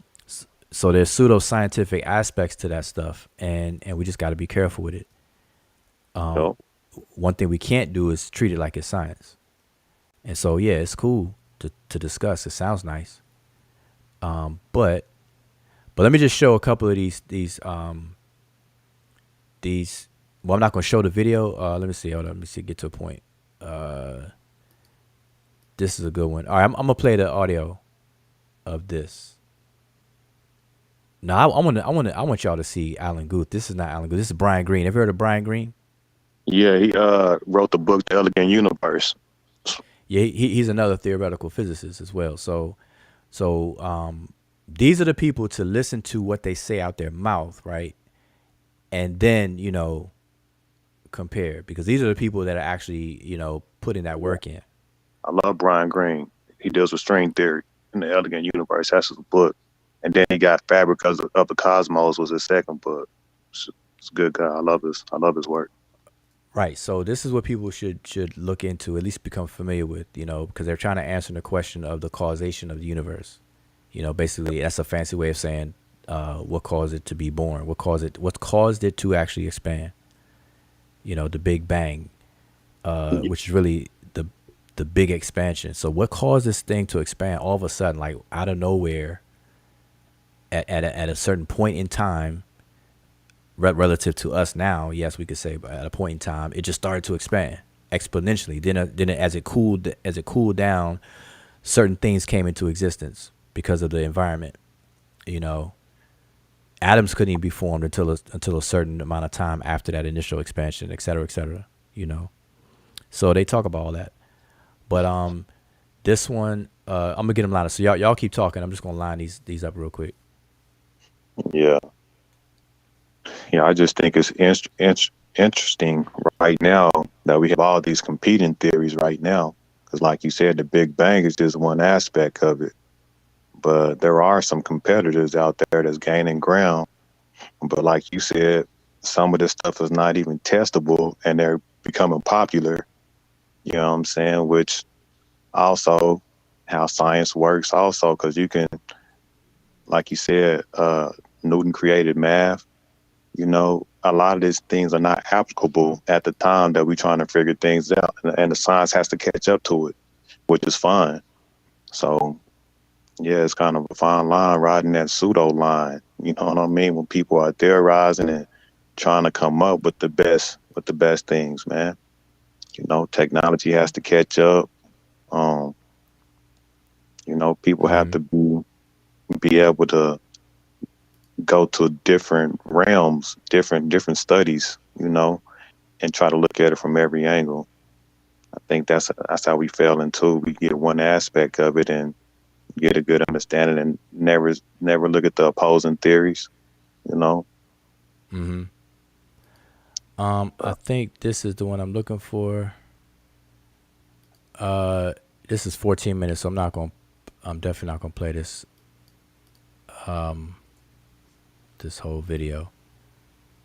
But I want people to hear. I wish I had a timestamp where he's explaining the whole theory. But he reminds me of Stephen Hawking in his mannerism a little bit. I mean, not Stephen Hawking. Stephen Hawking really didn't have any mannerism, Right. but I forgot the other guy. But all right, so let me just share this real quick. Give me a second. Y'all let me know if y'all can hear it, cause I gotta switch some stuff up so you don't hear echo.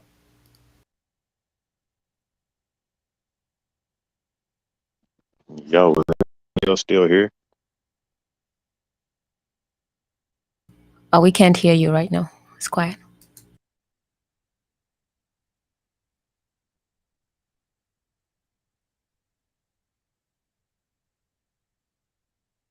Y'all can hear me, right? Yep, and there's no audio coming from Ujara. Oh, I think it must. Okay, you can hear me. 1 second. Let me share my screen. I want y'all to see this guy Alan Guth.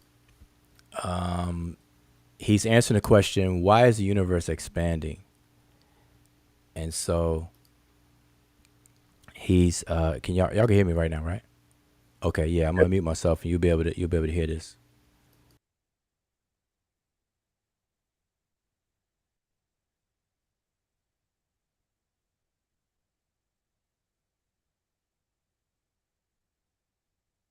So the question is, as you can see in the title, why is the universe expanding? So I'm gonna play a little bit of it because I don't know how these YouTube strikes happen and everything. Anyway. Right. So it doesn't start out hot. Does not start out but hot. it ends because at the end you have this enormous production. Now, how much, compared to what you had originally, how much production of energy does the end of inflation produce? Okay. The numbers here are somewhat uncertain because we don't know how much inflation there was. But if we take the absolute minimum needed to explain our universe, right. Then that amounts to expanding by a factor of about 10 to the 24, or 10 to the 25, let's say. And then the energy increases by the cube of that because it depends on the volume. So the total energy in this region has to increase by at least a factor of about 10 to the 75. Compared, that's a ratio compared to what to you what it started with, which has to have been about a gram to get inflation going. So you need the gram at the beginning. You have that period of incredibly rapid but very short, very, very short inflation in which you have a multiplicative effect of 10 to the 75, 10 with 75 zeros of energy, which then at the decay of the inflation, that energy is produced in a huge hot whatever, a spew of particles and stuff that begins, and then from that point, then the normal, so-called normal physics begins to explain the so-called Big Bang. Is that right? That is exactly right. And once inflation ends, it just joins on very smoothly to the pre-existing theory of the Big Bang. Okay, so that's all I'm gonna play of that, but I want to make note that the inflation theory, people who don't know, who've never read it, when they hear that title, inflation theory or inflationary cosmic theory, they think it's talking about the expansion of the universe as we see it, as we know it now, which caused the initial Big Bang theory to come about in the first place. But it's not. It's talking about that prior to Planck epoch, or prior to when the normal laws of physics pick up. That's why he said after inflation is where the normal laws of physics pick up and it smoothly transitions over to the normal laws of physics. So he's talking about the infant, the very birth of the universe. And so that's why I always encourage people to read about him and the theory of him and his teams, or whatever the case is. And so a lot of people don't know about that. And so the whole conversation kind of gets, lopsided. So we can't do any comparisons. I don't know if y'all heard me. Yeah, I heard you. Yeah, that's cool. Okay. Let me hold up. I gotta switch this back a bit. I know that was interesting. Yeah, I know that once you go back. Can you hear me? I'm just sorry. Yep. Okay. No, not just real quick. Yeah, I don't want to play a lot of the video. Like I said, I'm not familiar with the strike unless somebody tell me how this video is 14 minutes long. But just look him up. Just look up Alan Guth on YouTube. And yeah. And matter of fact, this channel right here, Closer to the Truth. There's a YouTube channel called Closer to Truth. Go there and you're going to see an interview with several physicists, theoretical physicists, quantum physicists, I guess that's what they refer themselves as, or whatever. And they're answering different questions. And it's really nice to watch it and see how the questions and answers help interplay with each other. So it's interesting. So we got to get up to speed on this first before people start talking about what happened in Egypt or whatever. And that's what I intend to do is talk about the Big Bang, get everybody in sync with that on that, have a better understanding of that. Then we can describe what the Egyptians talked about in their cosmological texts. Then people can compare. So we talk about new, what comes out of new, what does that mean? What is new? What exactly is new? What does it mean when Atum comes out of new, self-generated and stuff? He spits out, coughs up Shu and sneezes chestnut and all this other kind of stuff. What is that? What's that all about? You know, that's what we can get into. Yeah, see, I think this actually would have been one of those discussions that actually a lot of people would have benefited out of. Because what we're used to is all these things about Hebrews versus Kemetians and things of that nature. But this particular discussion, as you were putting it forward, to have a discussion on it would require just knowledge of that, and that will give people an opportunity to really learn about all these things, and then also not just the science aspect of it, and also just from coming from Kemet itself in Egypt, ancient Egypt, also having that particular in-depth analysis, and that would also take like proper qualification and knowledge of that particular subject. So it would be completely different from the conversations we've had. And I guess your proposition was actually turned down, obviously, from the fact that to really actually have this discussion, you'd actually really have to do the work on not just one particular study field, but two study fields that you can't really microwave. And because people always just want to have that chance to to have those beauty shop, barbershop talk and just keep it going. That's why I think you didn't get any particular willing participants in that sense, like how you would have required. But I would actually really love to have to whatever it is that you had prepared, if you could go over that just for the learning benefit of everybody, because that's something that is very different from the kind of discussions that we are used to. Yeah, I intend to. So yeah, I wrote down two people who were interested from my previous conversations on the pseudo killers. The pseudo killer panel itself didn't seem to be interested, which is fine. But I wrote down two people that was interested. I think it was forgot the brother's name now, but I wrote it down. And it was only two people that interested. So I said, all right, well, I'm going to make sure I want people to prepare for the conversation, because this is not a microwave thing. And like I said, it's going to be 3 parts. Part 1 is going to be a discussion about the Big Bang Theory so that everybody has a better understanding of it, and everything that's included in it. Then part 2 is strictly about Egyptian cosmology, cosmogony, with Nu and all the deities and the texts and stuff like that. And then part 3 is the actual comparison. But I can't do that if people don't even think that comparison is even worthwhile doing.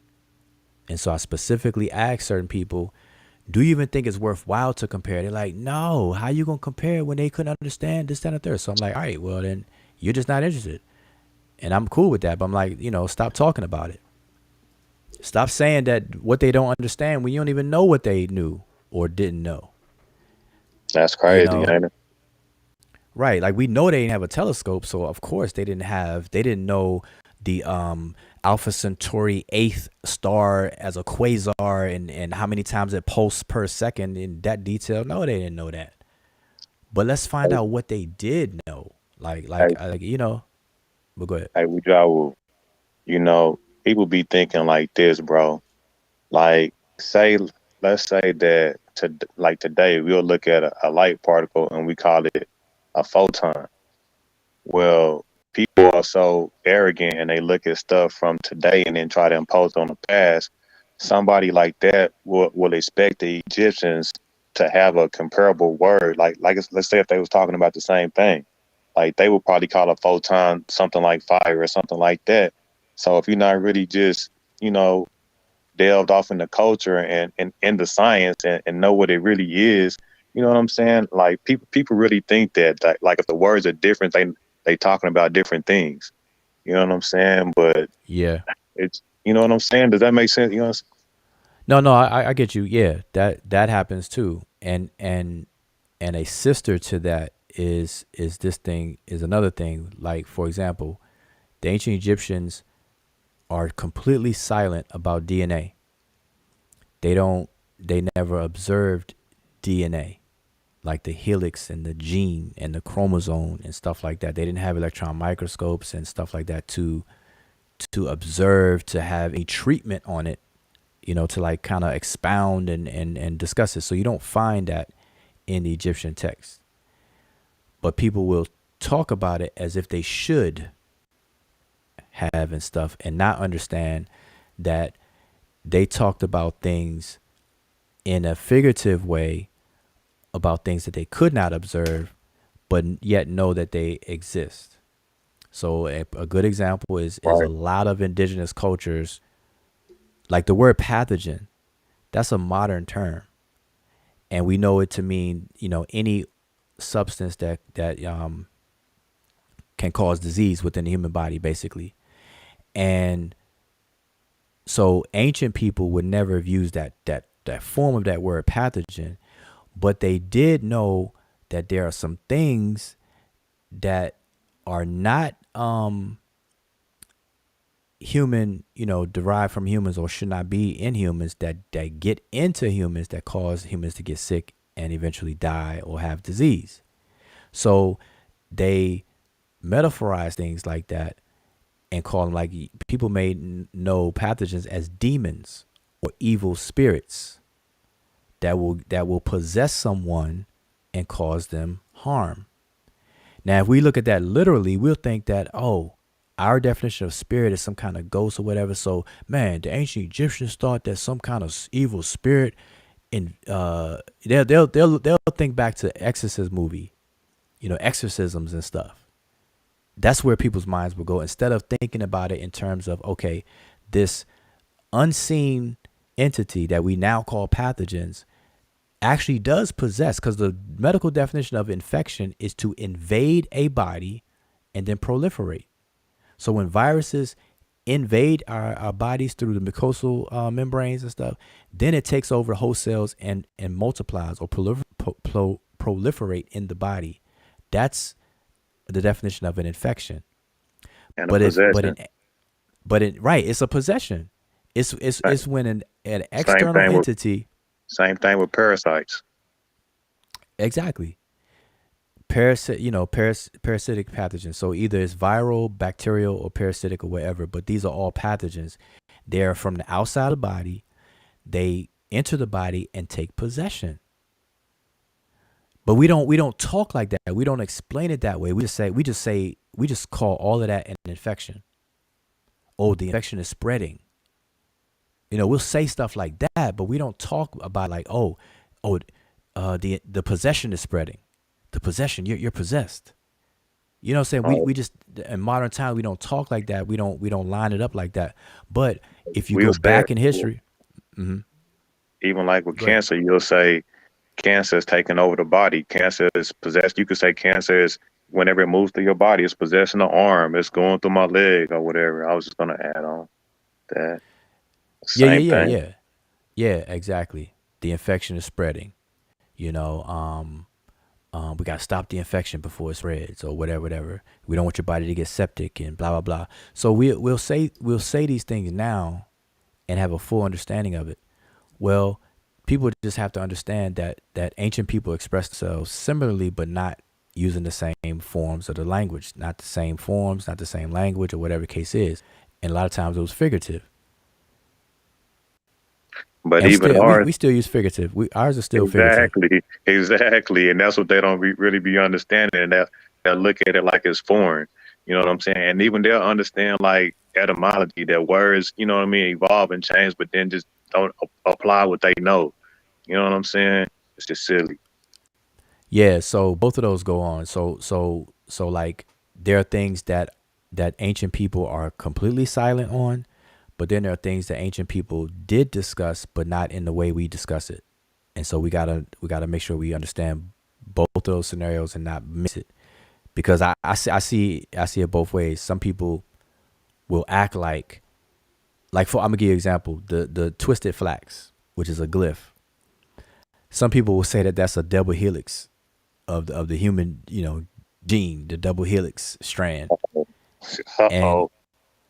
and that's not true at all. It's a twisted flax. It's made of wax. It uses it to light fires. You know what I'm saying? That's that's what it is. It's a wick. Is that a wick? Yeah. It's Okay. a wick made out of waxy, flax. Okay. And so that's what it is. But people will look at it and claim that it's a double helix. But you And saying so that there's no way they could have been able to see the double helix with the naked eye to have made a picture of it. an image of it, right? Exactly. That's just not. That's just that's Silly. not what it is, and then that's not what it could possibly be. Just on Right. just on that strength of that basic stuff. So that's what I'm saying. So I see it both ways. I see people who downplay stuff, but then I see people who over exaggerate and be like, yeah, the Egyptians, they knew about the quarks and bosons and stuff. Like, come on, man, get out of here with that. They Did you did see? not observe that. Did you see Dr. Ben's lecture where he had some college, but he starts breaking down how some of the Christian signs and symbols is trying to relay physics, and then he gives like an example. It's like it's short, like the example that he gives is short and sweet, but it's just like whoa, you know what I mean? Like I don't know. I don't think I'm familiar with that. No. I'll have to find it for you one day. But he starts using like Christian scripture and Christian symbols to expound on physics. Yeah. I'll look it up for you and show you one day. I'll look it up. It's Okay. pretty dope the Yeah. way he did it, but it could be relative. I would like for you to look at it and let me know what you feel about it. But Yeah. it's Yeah. pretty dope. We just gotta see the thing is, yeah. I mean, that's cool, but we gotta keep it real. Like I said, I see it on both sides. I see people exaggerate, then I see people underestimate and be dismissive.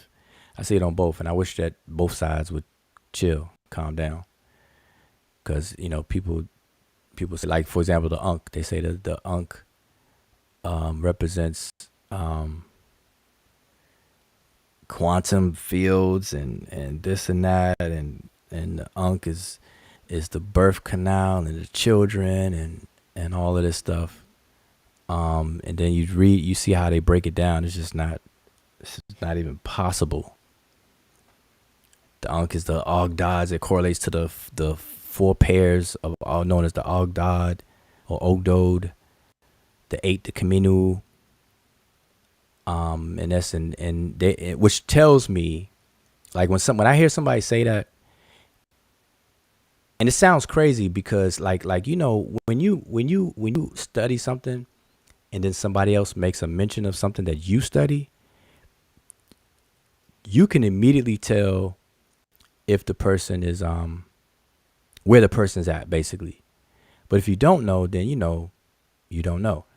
So I see how, like, scientists will hear these things and ignore things. Like they don't have the time to address it and whatnot because it's just too far fetched. It's like it just doesn't make any sense within the field.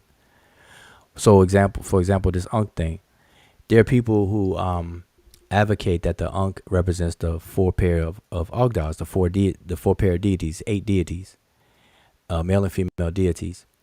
But anybody who understands language knows right off the top the statement is wrong. Like, you don't have to listen to anything that come out their mouth after that, because the initial statement is wrong, because the word Ankh is not even 4 consonants. It's only 3.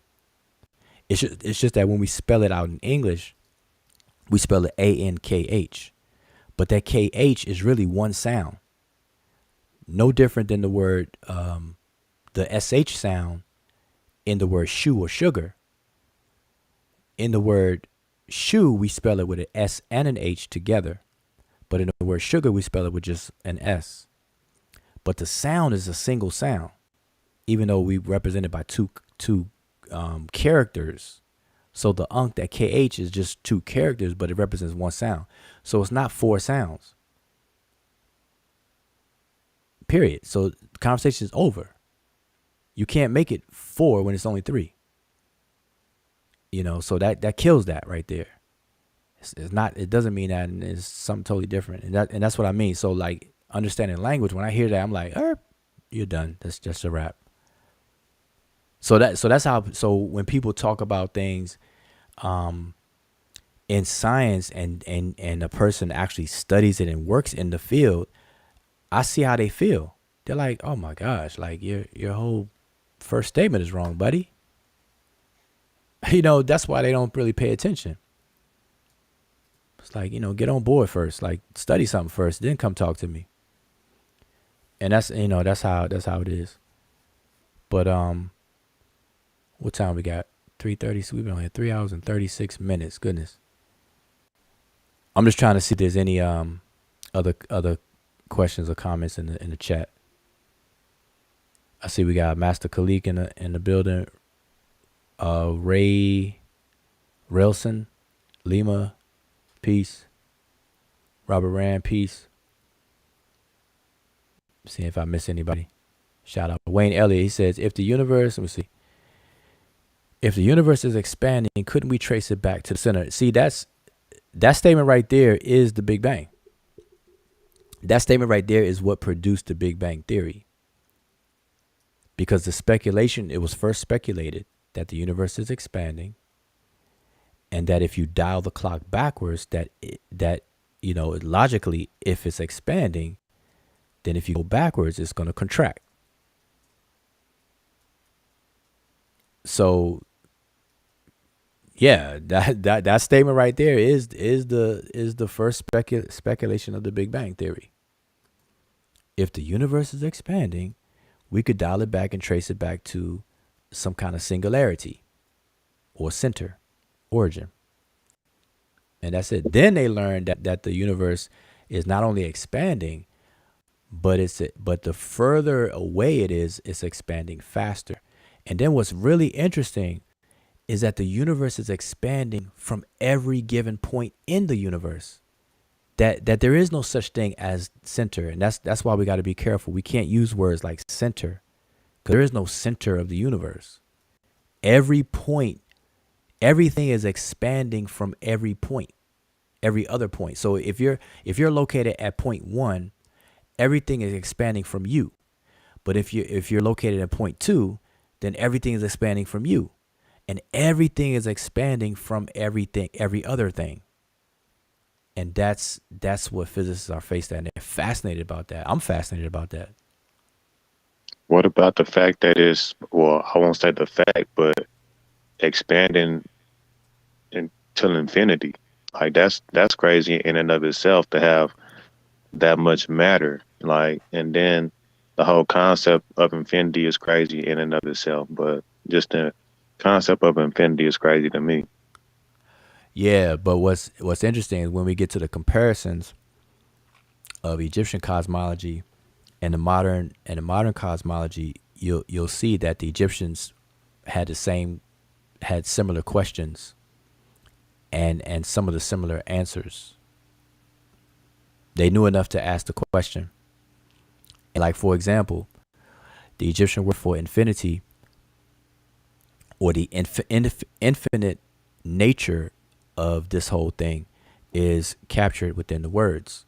So in the Ogdal that I brought up earlier, the 8 deities, that first of all, they're not gods like how people think that they are, like these spooky Abrahamic characters in the Bible and stuff like that. But that's another conversation that we do have to straighten out.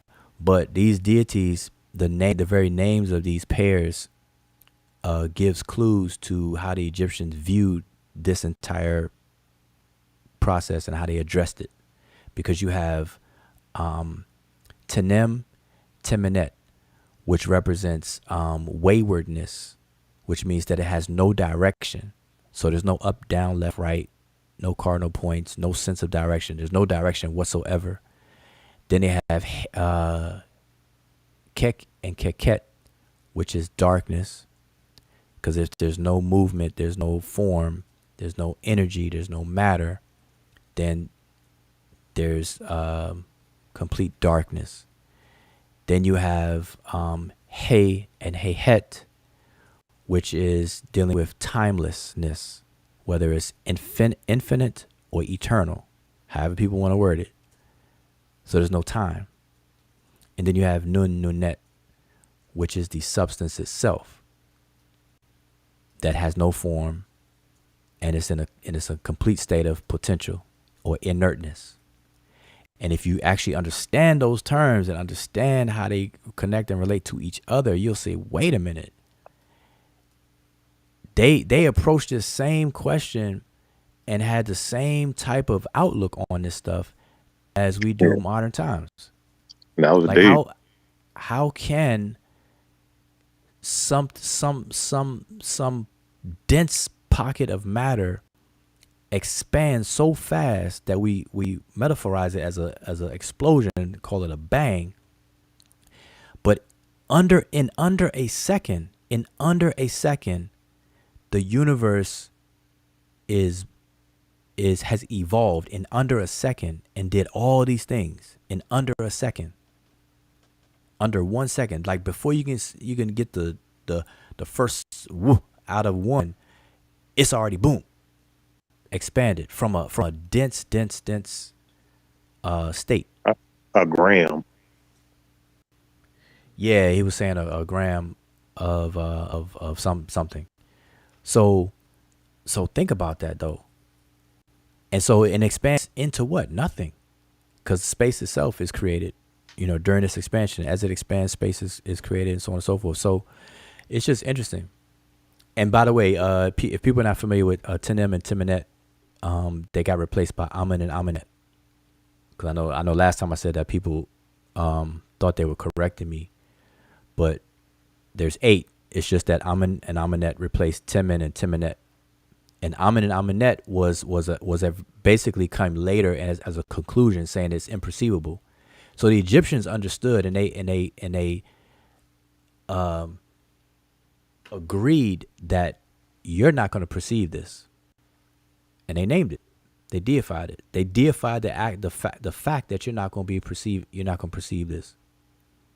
They call it Amun and Amenet, which people translate as hidden, but it's really imperceivable, meaning that you're not going to perceive it. And it's true. Scientists say this. Scientists say the exact same thing today. They say we'll probably never observe that because we don't. It's beyond the laws of physics. Unless you create an instrument within the laws of physics, like to create any machinery is going to obey the laws of physics. How can you create a machine within the laws of physics to observe something that's outside of the laws of physics when the machine itself is bound by the laws of physics? You know what I'm saying? So this is how physicists talk. They like, nah, we're not. So it's pure math. It's pure deduction. It's pure logical deduction that they have to use. It's not going to be science. Science is not going to answer those questions. It's going to be logic. The closest thing that they doing right now, like the cutting edge stuff is what they doing with CERN, which is pretty cool, but it has its limits too. Yep, CERN is the biggest thing. CERN is the most recent, and they're able to observe in a very brief moment of time when they collide these particles together, they're able to see the results. Yeah, so that's true. But they're not going to, but CERN, all of that stuff is bound by the laws of physics, smashing atoms together and busting his guts open to see this very, very temporary state of fields and particles. So there you have it. But no, we're gonna, I'm gonna discuss it in more detail, slow it down. It's gonna be 3 parts, so 3 separate sessions. First one's gonna be just with the Big Bang by itself. Cause I honestly don't think people understand. Same thing I did with evolution.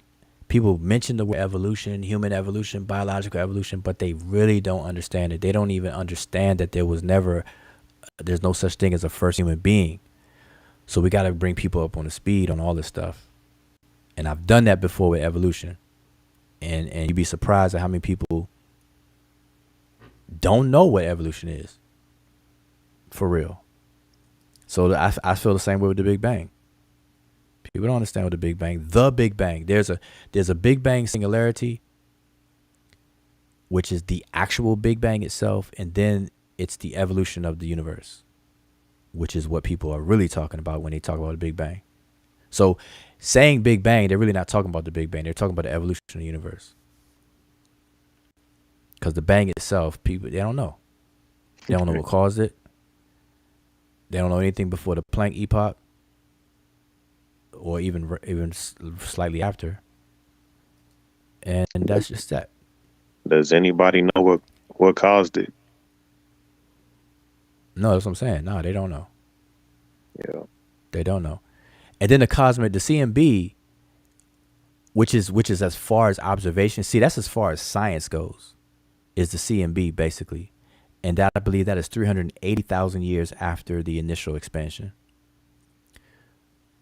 And this is not me saying it. This is physicists saying it. They say that beyond the CMB is where science stops, or the observational aspect of science stops. And they say approximately that's 13. That's what put the universe approximately 13.7, 13.8 billion years old. And that's the amount of time light has had in order to reach us in the form of the radiation, the background radiation. And they estimate that it puts the universe at a certain size. They can estimate the size of the universe by calculating those numbers. That's crazy. Yeah. So, but they can't go beyond that. What's on the other side of the CMB? They can't, because you cannot see anything prior to the radiation of that thing reaching the instrumentation that's picking it up. And for us, it's the CMB. You can't observe things prior to that. You think whenever they make these old quantum computers, man, they gonna throw these things off in these computers and maybe see a lot of stuff? I don't know. No, they're not going to observe it. It's going to be through logic. It's going to be the math is going to take over. Well, they can do like simulations. Do like simulations, like computer simulations or whatever. It won't be. Yeah. Yeah. That's what I mean. I mean, they could do simulations all day long, but a simulation is never the observation. They never confuse an observation with a simulation. Of course. So a simulation is produced through the math, not through the science. The science part of the simulation is the building of the machine. That's where the science stops. But the actual product that a simulator produces is going to be done through math. The machine itself is through engineering and science. Like the CERN, the whole equipment, that's engineering and science. All day, every day. But the simulations and stuff, nah, that's gonna be through calculations. They do it now. It's just that quantum, obviously, if they build better, faster computers, they'll be able to compute more, quicker, and more data. But they do that now. They run simulations all the time. But what do they plug in? What do they feed simulators? They feed simulators math and data in the form of mathematics, formulas, and things like that. So, but hey, peace, man. I'm gonna get up out of here with Jaru. All right, appreciate it. Okay, appreciate it. Hotel. Anybody else on the panel? Mickey, you still up? We're gonna talk about those Indian feathers you got.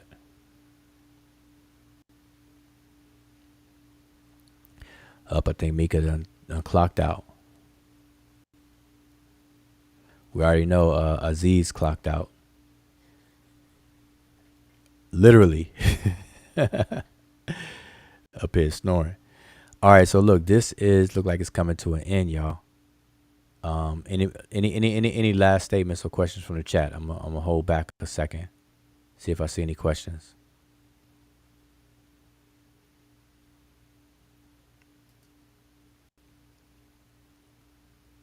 Brother Donnie, Zane. Who else?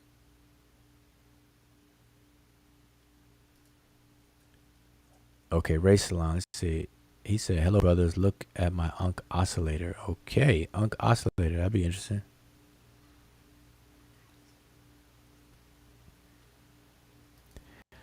Okay, so I don't think there's any more questions. So this is the time to wrap up because I'm not, I could talk for days, but I'm gonna close out. So listen, I appreciate everybody tuned in to the show, hanging out. It's a Sunday hangout, and he said, "You see my question." Zane said, "See your question." I'm trying to see what was Zane's question.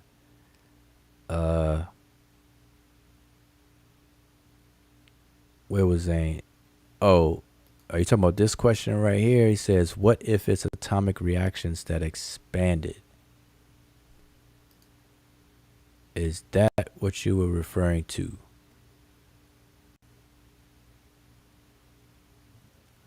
I'm not sure if this is what you're referring to, but if so, what if it's atomic reactions? Zane, my brother Zane, it cannot be atomic reactions. And here's why. Because atoms didn't even exist prior to a certain period after the initial inflationary event.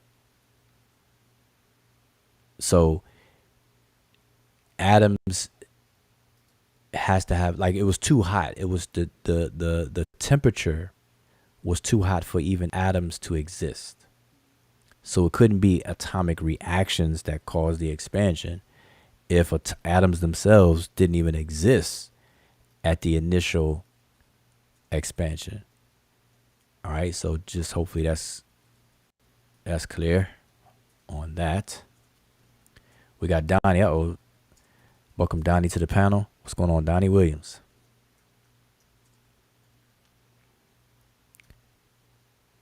You got the mic. I don't know if you unmute yourself. You got to unmute yourself.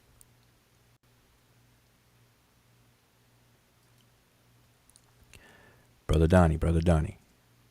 Going once. Going twice. 3 times a lady. Who's that, Lionel Richie? Once, twice, 3 times a lady. I think that's Lionel Richie. Is that Lionel Richie? I'm telling my age. But y'all don't know any music. Y'all do not know any music. Everybody know that once, twice, 3 times a lady. Buckwheat. That's Eddie Murphy from Saturday Night Live when he imitated that song. All right, listen, I'm wrapping it up. Donnie, I gave you a chance, but I don't hear you. So I'm gonna say, I think the first time people get in here, they usually have problems with the audio, so you might be trying to get that right. that's all fine and dandy, but I'm not gonna sit here and wait. So gave it a chance, and he said Lionel Richie and the Commodores. So yeah, Don, if you could hear me, yeah, next time. All right, so I'm gonna say Shem Hotep, we've been on for 4 hours, and I'll see you all next time. And everybody stay safe. We're still in the pandemic. So be safe. And I'm gonna say Shem Hotep. You said that when you go to Kemet school, you became more alert. You made wake up, your spirit wake up, and you became a more human being. That's your character is built in a school.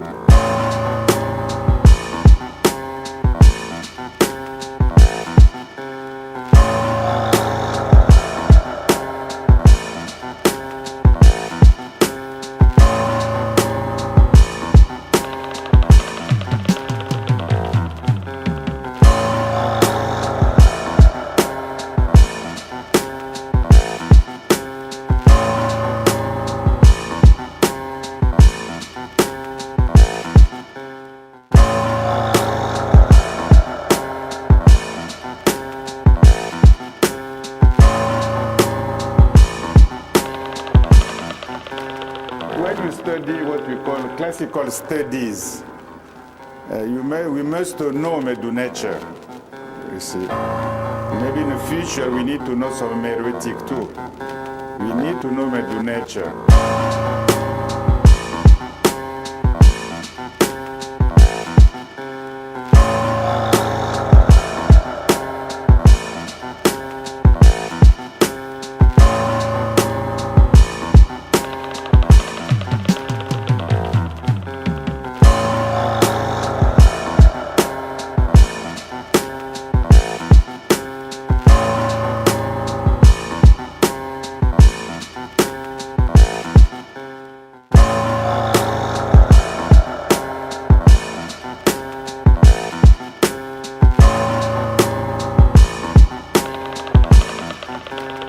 So the most achievement in Kemet for me is education.